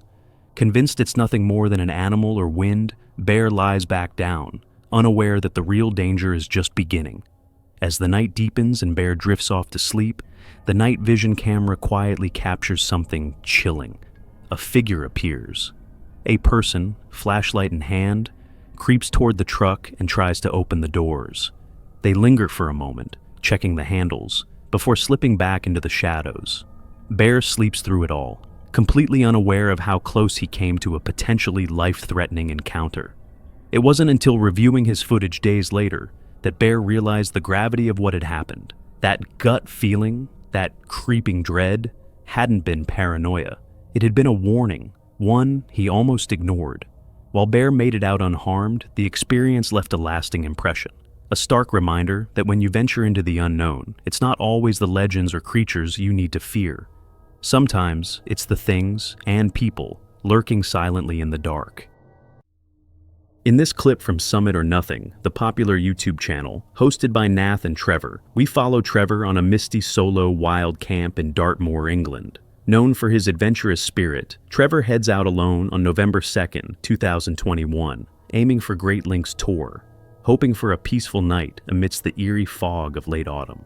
After a challenging hike through the moor's moody landscape, Trevor finally reaches his chosen camp spot, high in the mist-covered terrain. Feeling a sense of accomplishment, he sets up his tent and settles in, blissfully unaware that the quiet night ahead holds a strange surprise. Looks like the perfect spot. Perfect pitch. It's nice and level. Seems to be enough room to get a tent up. There we go. So that's where I'm going to be sleeping tonight. Looks quite level. Right, so I'm going to finish pegging it out. We get in. As darkness falls, the fog thickens, shrouding the landscape in an almost supernatural silence. Trevor prepares to sleep, hoping for a restful night. Right, it's 5:15. I'm in the tent. I've just closed the door up, trying to get some heat in here. So it's 5:15, and the sun rises at 20 to 8. So about 15 hours. But just as he's beginning to relax, a strange noise startles him awake. Something, or someone, is right outside his tent. It could get quite cold in the winter, perhaps. But it's really no more mesh than... Hey!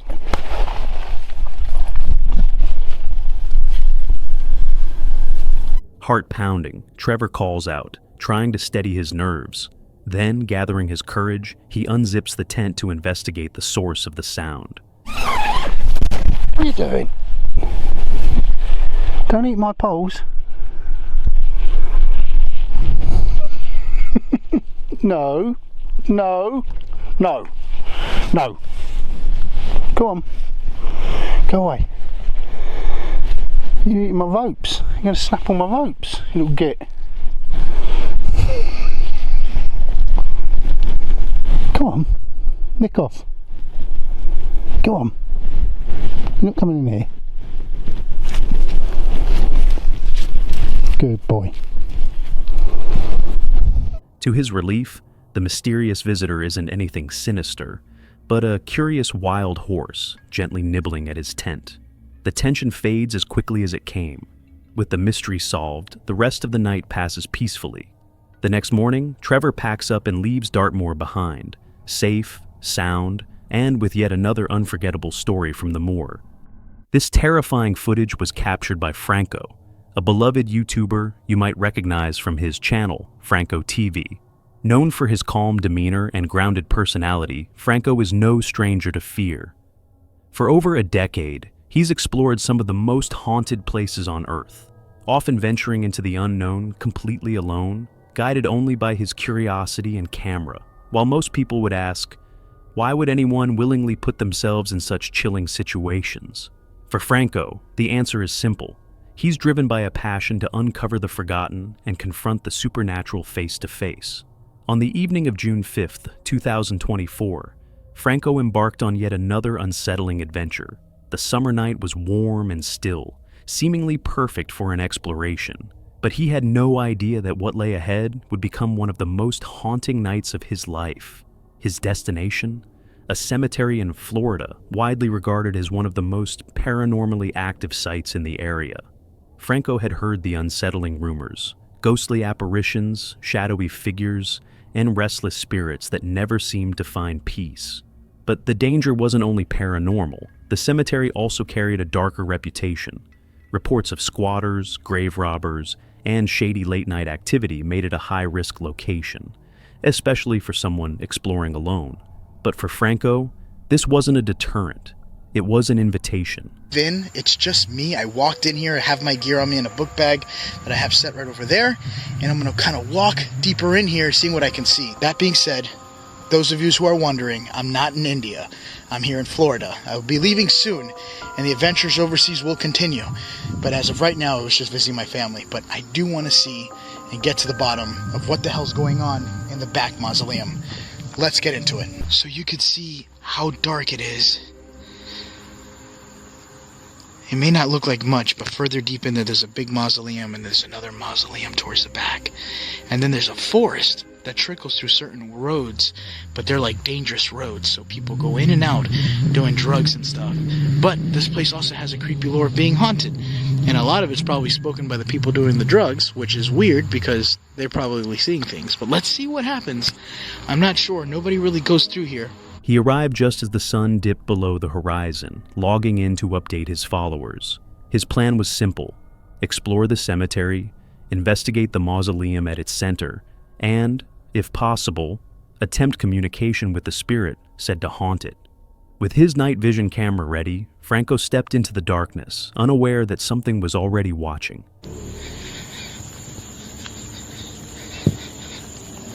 Oh, I saw a light back there. See it? Kind of blinking. There it is, you see it?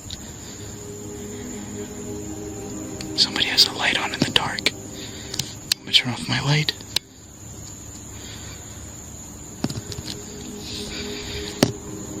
You guys get a better feel for how far out everything is. Oh, there it is again. It's right in the center there. Oh, there it is.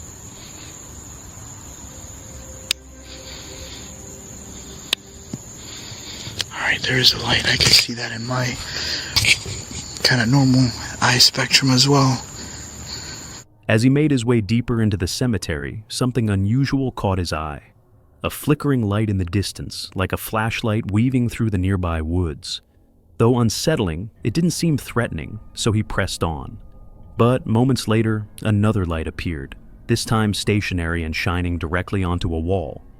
Yet no one was holding it. So I've been walking for a little bit now. I'm now getting close to the mausoleum, which is right in front of me. Now, while I was walking, I did see another flashlight or some sort of light come from the mausoleum here. But I'm a good almost 40 feet away from it. I want to see if I can see it again. Wait. Right around there. Towards the entrance. This isn't even the mausoleum where I saw the pale person. That's further up there. This is just right here next to me. Look. You see it? I just saw another flashlight. It's like reflecting off the wall. Hold on, I'm gonna turn off my IRs. I'm hearing something inside, but I'm not seeing anything. Then came the sound. Low, groaning noises echoed from inside the mausoleum. Franco paused. Could it be a homeless person taking shelter inside? He wasn't sure, and with such situations, unpredictability is a real danger. But when he approached the building, the groans suddenly stopped, replaced by faint footsteps retreating into the darkness. It sounds like talking.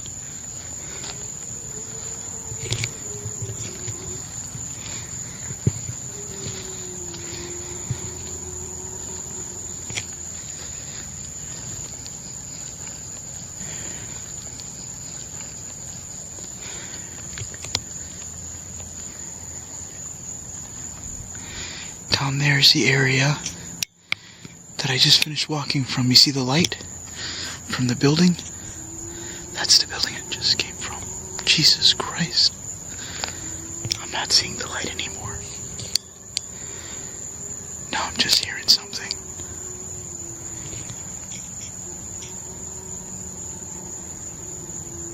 Again, I have not used any flashlight. Oh, this is infrared.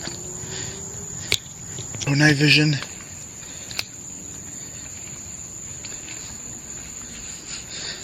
And yes, if you guys are wondering, I am armed.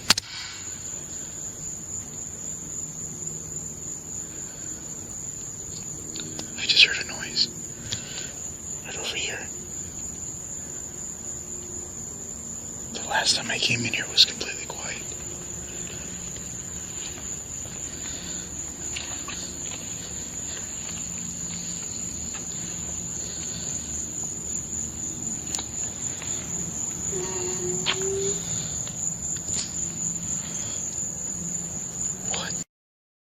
Was that noise?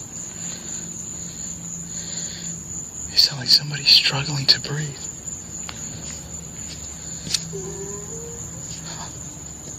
I just got it again.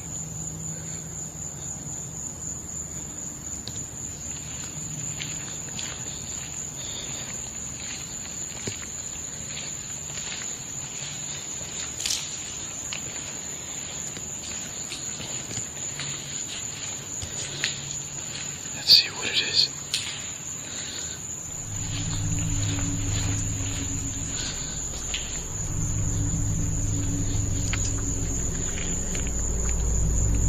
What was that? I just switched to my other night vision because you guys get a better view.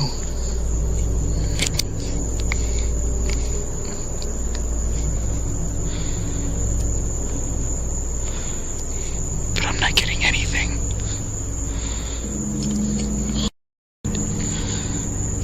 For a split second, I could have sworn I was going to run into something. I'm not being as cautious as I usually am. I'm just going to see if I can record and see whatever I can get.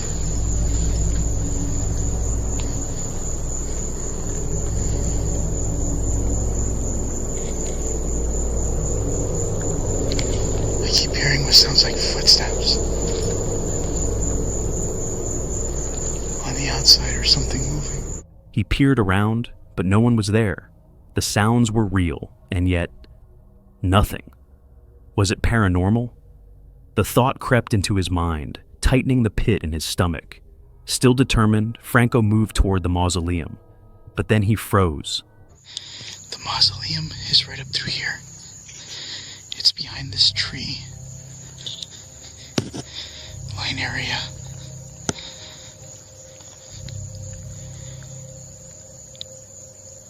What the hell is that? I think I got somebody on camera.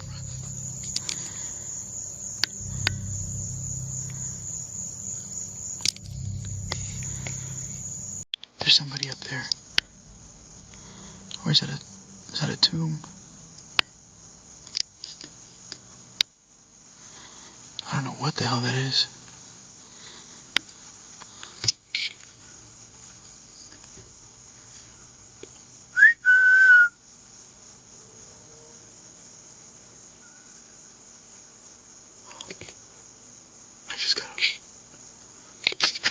I just heard a whistle.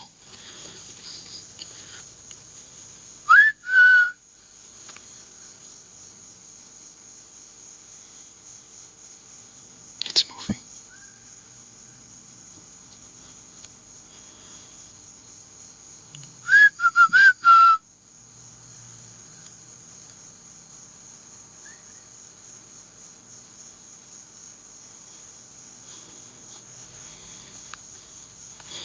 That could be where I was seeing the light coming from in the beginning. It's crouching.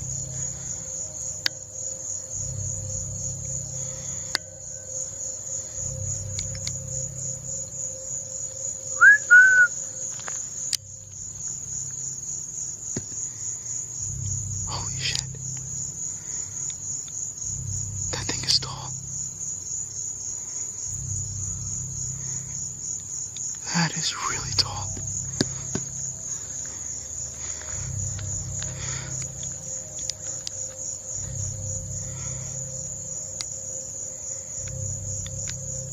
And they're wearing like a gown or something. Or a hood. And they responded to my whistle. I thought that was a freaking tombstone or something. A figure was hunched over a grave. It was cloaked in white, the shape eerily still. Mustering courage, Franco let out a whistle, hoping to gauge whether it was a person. To his shock, the figure whistled back. It was aware of him, unafraid to respond. That simple reply sent shivers down his spine. The figure then began walking toward the mausoleum, exactly where Franco had been headed all night. Let me turn off the IR. This is literally what I see. You could barely see it.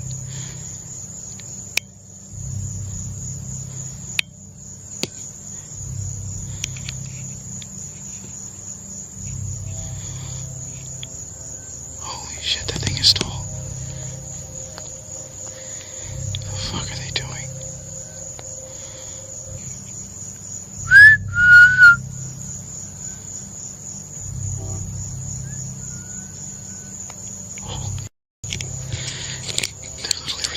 my whistle. I don't even know what they're doing. It looks like they're going back into the forest. They're definitely making their way into the woods.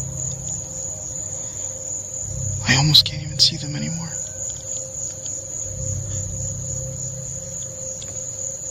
They just whistled.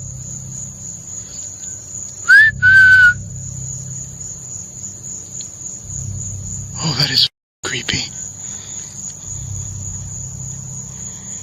I can't even see them anymore.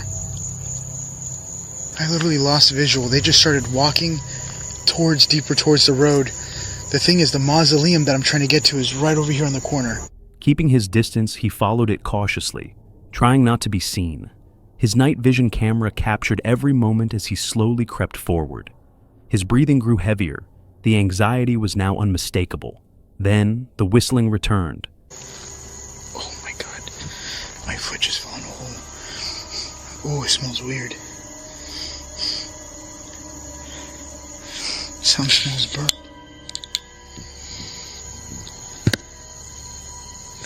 Oh, that's weird. I just got a weird... It still smells like it. It smells like burning. Like a campfire burn. Oh, God.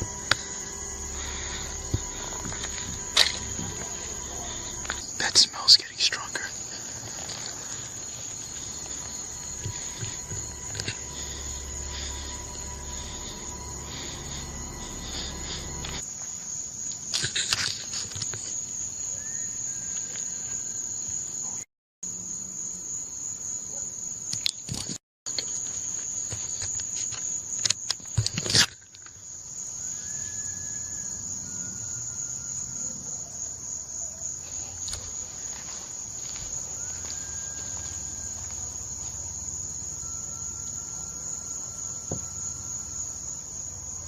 Whistling again. I can't tell where it's coming from. I think it's coming from over here. Listen.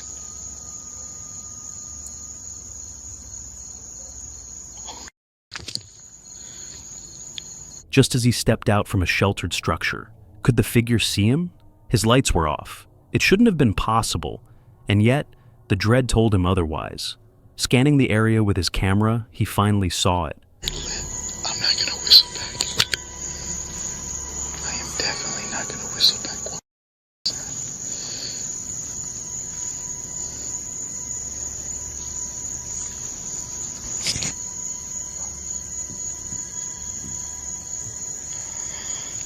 Holy shit.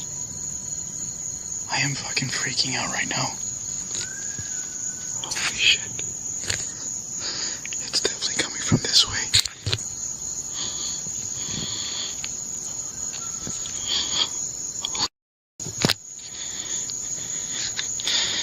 It's coming from up here.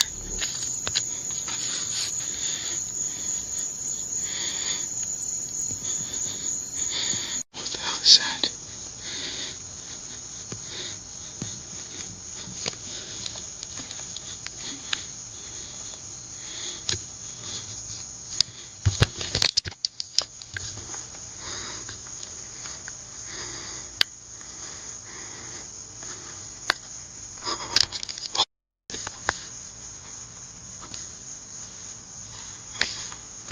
Oh, what the fuck is that?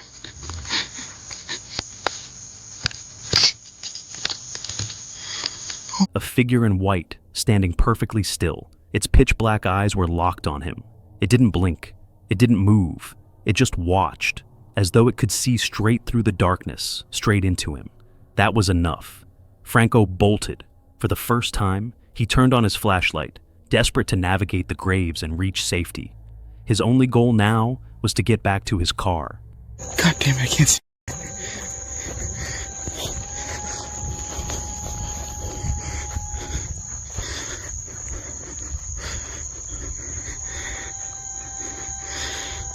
I can't go over there.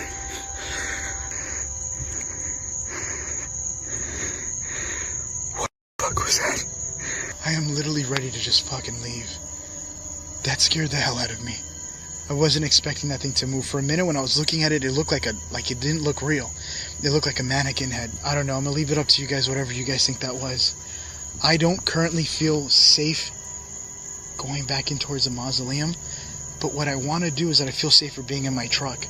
I want to go back towards my truck, towards the front of the neighborhood, or the cemetery, pick up my truck from the parking lot, drive it back in here, and I'm gonna just drive through here as a quick sweep, and I want to see if... Once inside, he tried to rationalize what he saw. Maybe it was just a statue, he thought. Maybe a mannequin someone placed as a prank. But when he turned his car headlights toward the grave, the spot where the figure had stood, it was gone, completely. Lock the doors, in case somebody tries to walk into my truck. Alright, it's right over here. This is how dark it is over there. Look at this.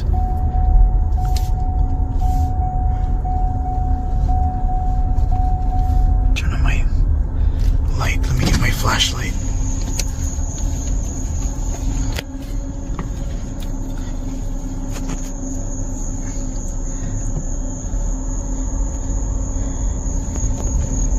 I'm literally steering the car right now while I'm driving.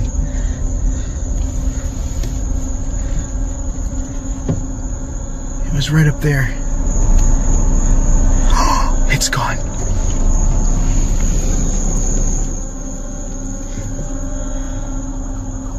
Oh, that shit makes me nervous. I'm out of here. Nope.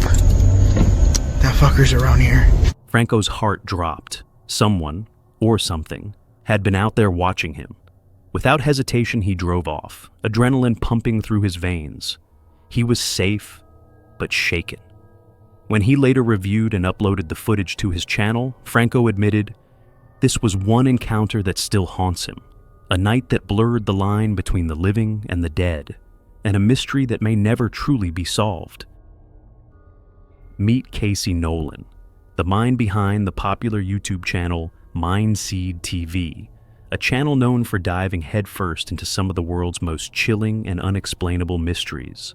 From intense paranormal investigations to eerie UFO encounters, Casey has built a reputation exploring the strange and the unknown. On March 3, 2019, Casey shared one of his most unsettling experiences yet. He and his friend Steve set out for what they believed would be a unique overnight stay in a remote cabin tucked deep within the woods of northern Florida. The cabin, listed as a vacation rental on Airbnb, had a dark and disturbing reputation, something they would soon come to experience firsthand. This place has a very dark history behind it, involving a man finding his wife cheating with a local store owner and brutally murdering both of them with a knife in the master bedroom. After killing his wife and new lover, he then took his own life by hanging himself in the living room. The bodies remained here for days until their two children arrived home, finding their father hanging and blood all over the cabin. Over the past 15 years, it has been renovated, well kept, and currently is being rented through Airbnb. For legal purposes with the current owners, we cannot disclose names of the family. However, we were able to book a stay at the cabin. Reviews online state some people have heard whispers in the cabin at night, screams from the woods, and one woman stated a blanket was torn off of her and her husband in the middle of the night while sleeping. After turning on all the lights, no one else was inside the cabin except for them. After reading the cabin's reviews and the countless creepy stories surrounding it, Casey and Steve were convinced they'd found the perfect haunted hotspot, fueled by curiosity and a desire to document real paranormal evidence. They packed their gear, determined to spend a few nights there. The goal was simple: find out whether the stories were real or just another ghost tale gone viral. I think it's right here. I think this is it, bro. No. Why is it such a shit? Are you fucking kidding me, dude? Look at this fucking shit, man. It's like driving. Let me put the fucking high beam. Oh, you scared the shit out of me, dude. What the fuck was that? Windshield wiper, sorry. Hold on. We really gotta go back here. From the moment they arrived, something felt off. The air was heavy. The silence, unnerving. Knowing the cabin's haunted backstory only added to the tension, and being miles away from civilization didn't exactly help. Still, despite the growing unease, the two pushed forward. They hadn't come all this way just to back out. That bedroom right there on the right, if that's the master bedroom, that was probably a bloodbath in there because he stabbed his wife and the guy that she was with, and then he hung himself out here, which is just like, all right, well, I'm not comfortable sleeping in that room. I don't know about you. If that's where it went down, I would rather we just sleep on the twin beds in the other room, because I'm down with that, bro. you cool with that? Yeah. We're gonna have a static cam set up out here on the living room. We're gonna have a static cam set up in the guest room as well, and we're gonna see if we can catch anything overnight. And if anything pulls the blanket off us while we're sleeping, Yeah, right? we'll get it. Yeah, let the cameras roll. The first night passed quietly, or so they thought. Casey and Steve slept without incident, unaware of anything unusual. It wasn't until days later, back home, when Steve began reviewing footage from their static cameras that things took a strange turn. From his laptop in Pennsylvania, Steve watched one particular clip that made his stomach drop. Without hesitation, he picked up the phone and called Casey. Yo, dude, it's me. Please give me a call when you get back. Get this message. I'm reviewing some footage and stuff, and there's some weird shit going on. You're looking at a wall or something, dude. I don't know. I'm really hoping this is normal for you. So just check it out. It's night 1, 2 hours, 33 minutes, I think. Hit me back, man. Thanks.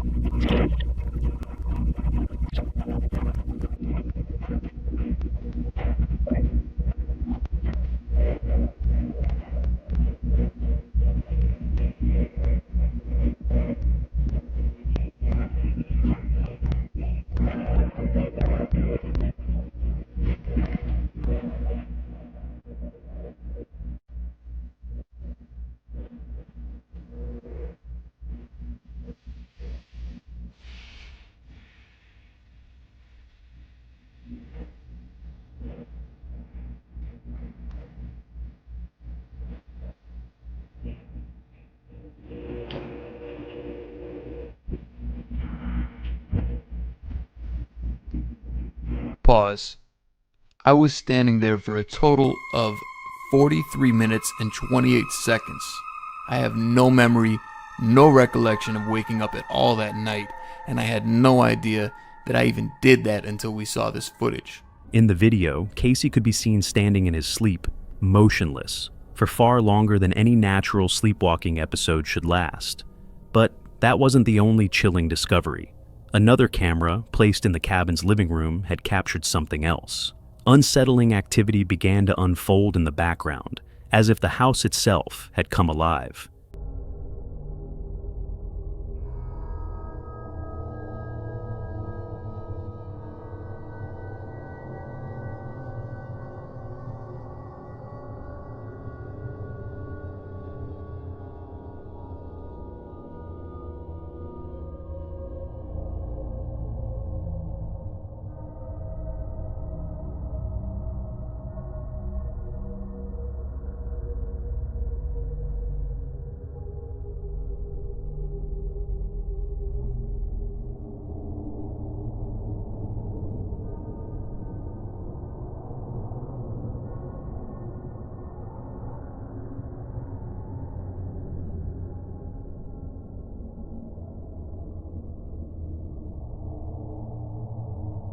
Yet, in the moment, Casey and Steve remained completely unaware. The next morning came and went without incident, leaving them to wonder if the house was really haunted after all, or if it was all just overhyped legend. Then came night 2. This time, they were jolted awake in the middle of the night. Something was wrong. I just woke up. It's almost 4 in the morning. There's something outside making noise. It sounds like an animal. I woke Steve up. Steve heard it too. It's happened like 3 or 4 times now where we hear like kind of like a cry, like it sounds like a scream or something. There it is again. Dude, I'm gonna throw my shirt on. You know what a coyote sounds like? That ain't fucking coyote. No, I don't think that's a coyote. It sounds weird though. Dude, I'm not going. I know you don't like bears, but I ain't going out there with a fucking. No, Your piece. We're gonna look for this shit. Let's. No, I got the guns right here. I'm gonna get dressed. We'll go take a look with the flashlights out the window. Maybe we'll be able to see what it is. You're not fucking me. No, I'm not fucking around. I fucking swear to Dude, you. reach the fucking bullshit. Turn on. Hello?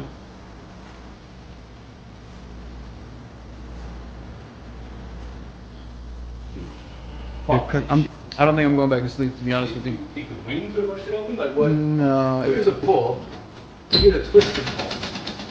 That's not easy to open. Shut up. So we already checked everywhere in here. We turned on all the lights. We went in every single bathroom. We went in every single closet. We walked around the whole place with the guns. Checked everything. Nobody's inside here with us. If you are fucking with me, you tell me an hour from now, we're not gonna be fucking friends anymore. No. I don't want to fucking meet her anymore. Let's look outside with the flashlights. I'm gonna spin the camera around and let's. Where's the big flashlight?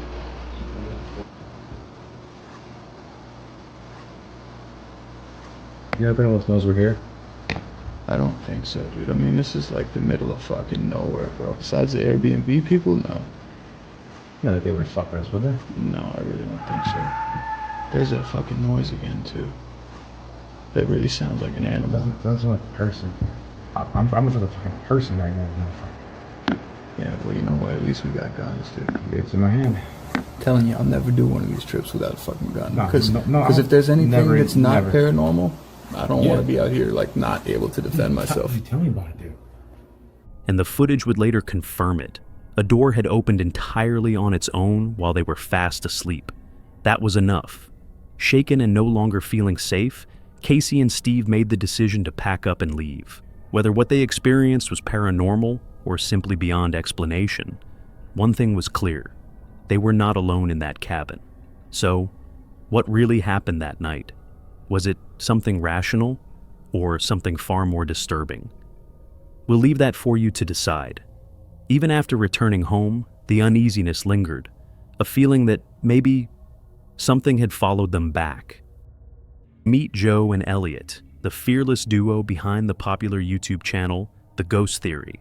For over a decade, they've taken viewers deep into the unknown, exploring haunted locations and chasing down evidence of the paranormal.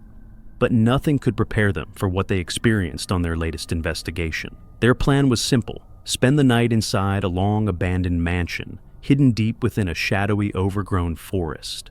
But on the night of July 13th, 2024, what started as a typical ghost hunt quickly turned into something far more disturbing. The mansion stood eerily still under the moonlight, its decaying exterior cloaked in vines and silence. The moment they stepped inside, both Joe and Elliot felt it, a heavy, unnatural chill hanging in the air. As they made their way upstairs to capture some atmospheric shots, strange things started to happen.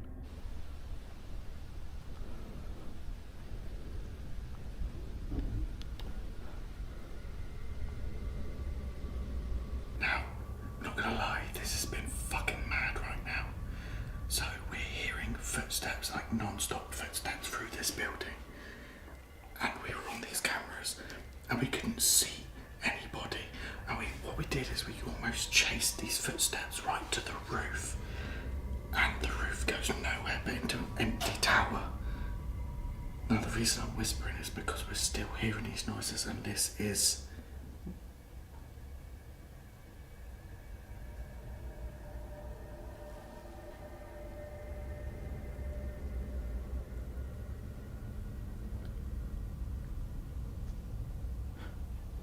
Without warning, the sound of footsteps echoed from the staircase, then again, while Elliot was mid-sentence.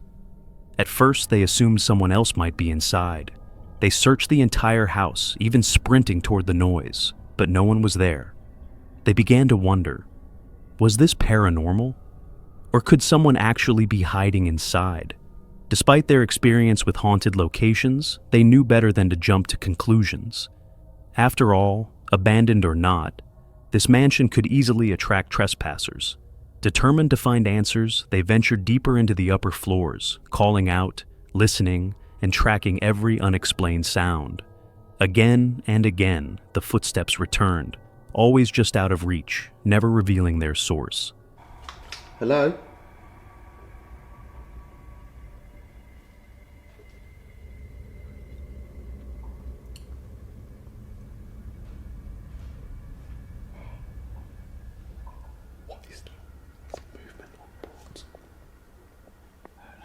what do we do? Because we've heard someone running around. That's like a normal thing to hear if there was people here. So what do we do? Fuck it, it's annoying. Like, genuinely, like, let's stop. Not literally, but like, it's not people. No. There is no fucking people. So, no, let's go to a section, let's go down to the bottom, whatever. After over an hour of searching and finding no one, Joe had enough. Frustrated, he declared he was done chasing shadows. They decided to regroup and finally begin their official ghost hunt. When the sound started up again, this time louder and surrounding them on all sides, they searched the floor thoroughly, even climbing into the attic, but it was the same story. Empty rooms, no hiding spots, no signs of life. Whatever was causing the sounds, it wasn't something or someone they could explain.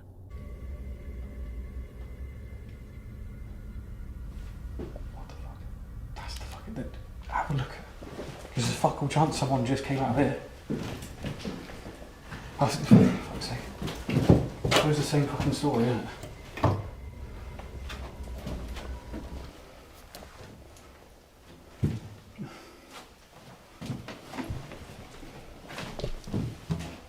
Was that this door? It must have been. But it was shut. It made us jump the first time. It's not going to open again, could it?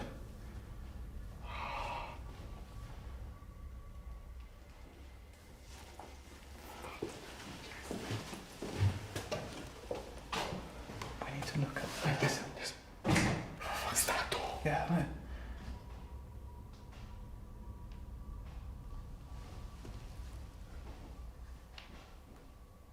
When we came up, I didn't realise any of these doors were here, actually. Is there a breeze? There is no breeze. Well, no, it kind of just opened anyway.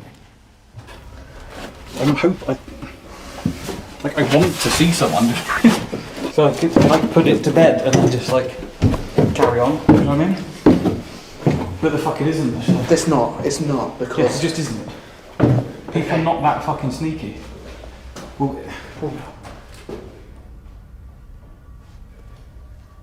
okay. What was that?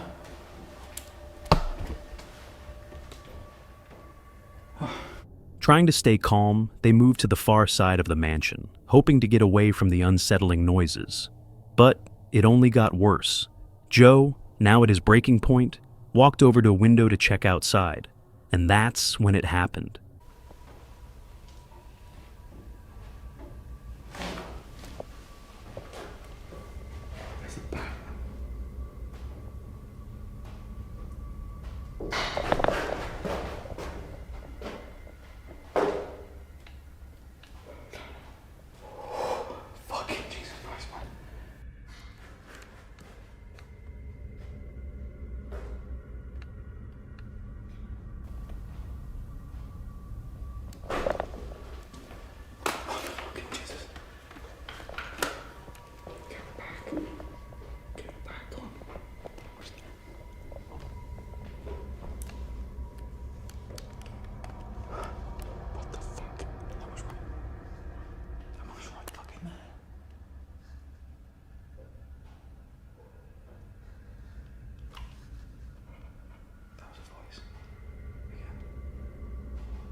I didn't hear the fucking footsteps. No. What the fuck was that? That was right behind you. That was right. I know. Oh my. Oh my god. Why is fucking everything making me jump? Fuck me. This has to be one of the most haunted places we've ever been.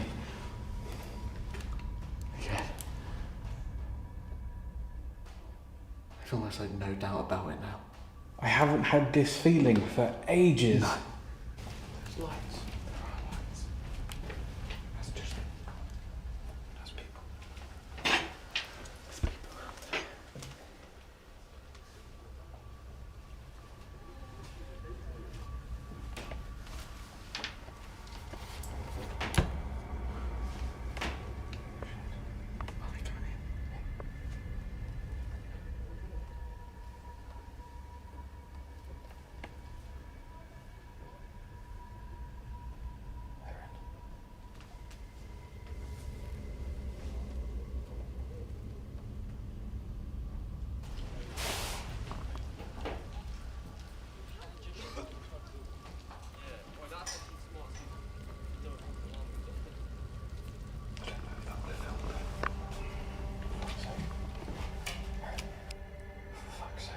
Through the trees, they spotted something terrifying, an entire group of people quietly approaching the house. Confused, Joe and Elliot watched as the group made their way inside. First, the footsteps. Now this. Not taking any chances, they switched to a GoPro for quick filming in case they needed to escape fast. As they crept through the shadows, the group entered downstairs, calling out, asking if anyone else was there. Put my microphone away in my pocket.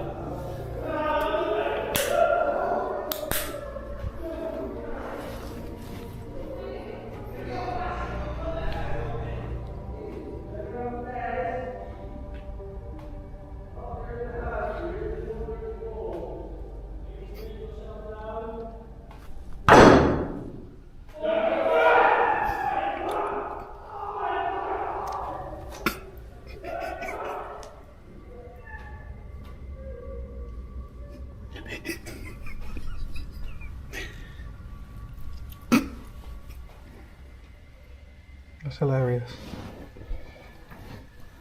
Really? All the way over there now.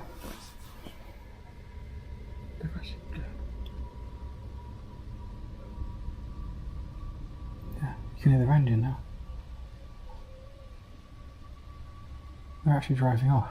That's fucking hilarious. That's fucking brilliant. Joe and Elliot made a noise, just enough to startle the group. Instantly, the strangers panicked and bolted, fleeing to their cars. From a window above, Joe and Elliot captured the whole scene on camera. Now they knew. This is what it sounds like when actual people are moving through the house. There are people in the building. They're loud, they're destructive, and hopefully you can scare them away with a slight tap when they call out for ghosties. Yeah, and that proves that they weren't here, because if they were here making noises to scare us, why would they run away once they know that we're here? Or they thought it was a ghost or something. Like, do you know what I mean? It's like, it couldn't have been them making noises, because they just turned up for one. They just weren't And then sneaky. two, they were scared off by any noise that we made, and we've been here for a long time, so Yeah.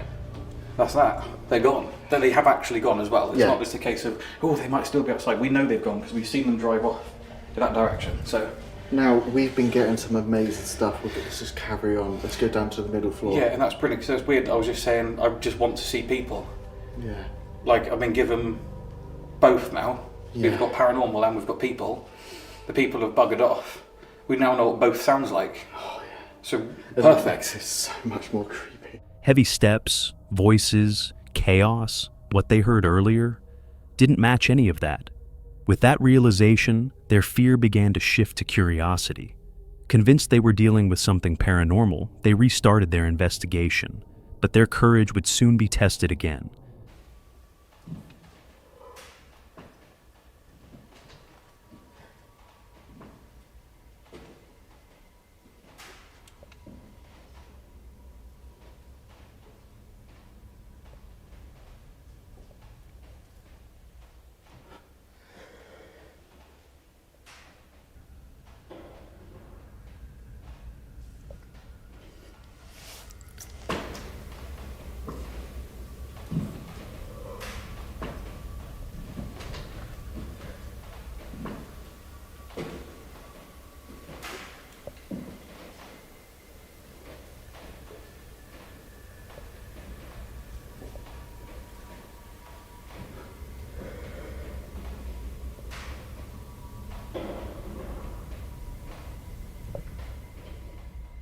Suddenly, loud, deliberate footsteps echoed down the hallway, this time caught clearly on camera, yet once again, the hall was empty.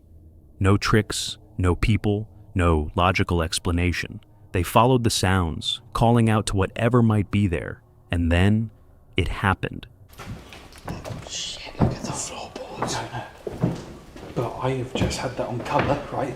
I thought I just heard someone fucking walking, so I put it in colour, so you can see lights and shit, right? If there was someone there. They have just walked through here, in what sounded like into fucking here. I know for a fact there isn't anyone here now. Right?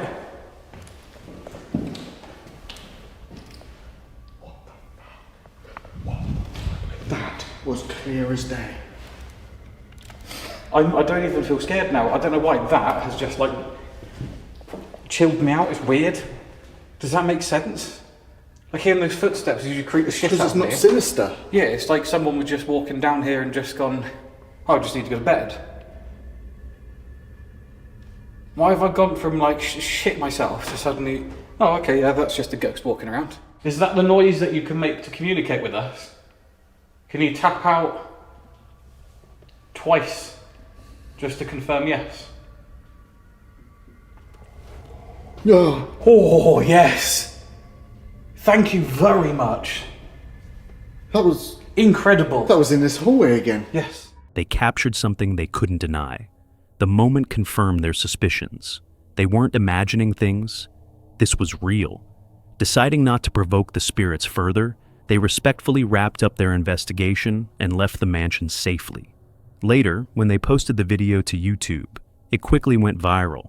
Some viewers questioned if it was real. Others were left speechless by the evidence. Joe and Elliot remained convinced they encountered something paranormal that night. But what do you think? Was it a ghost or something else entirely? Let us know in the comments below.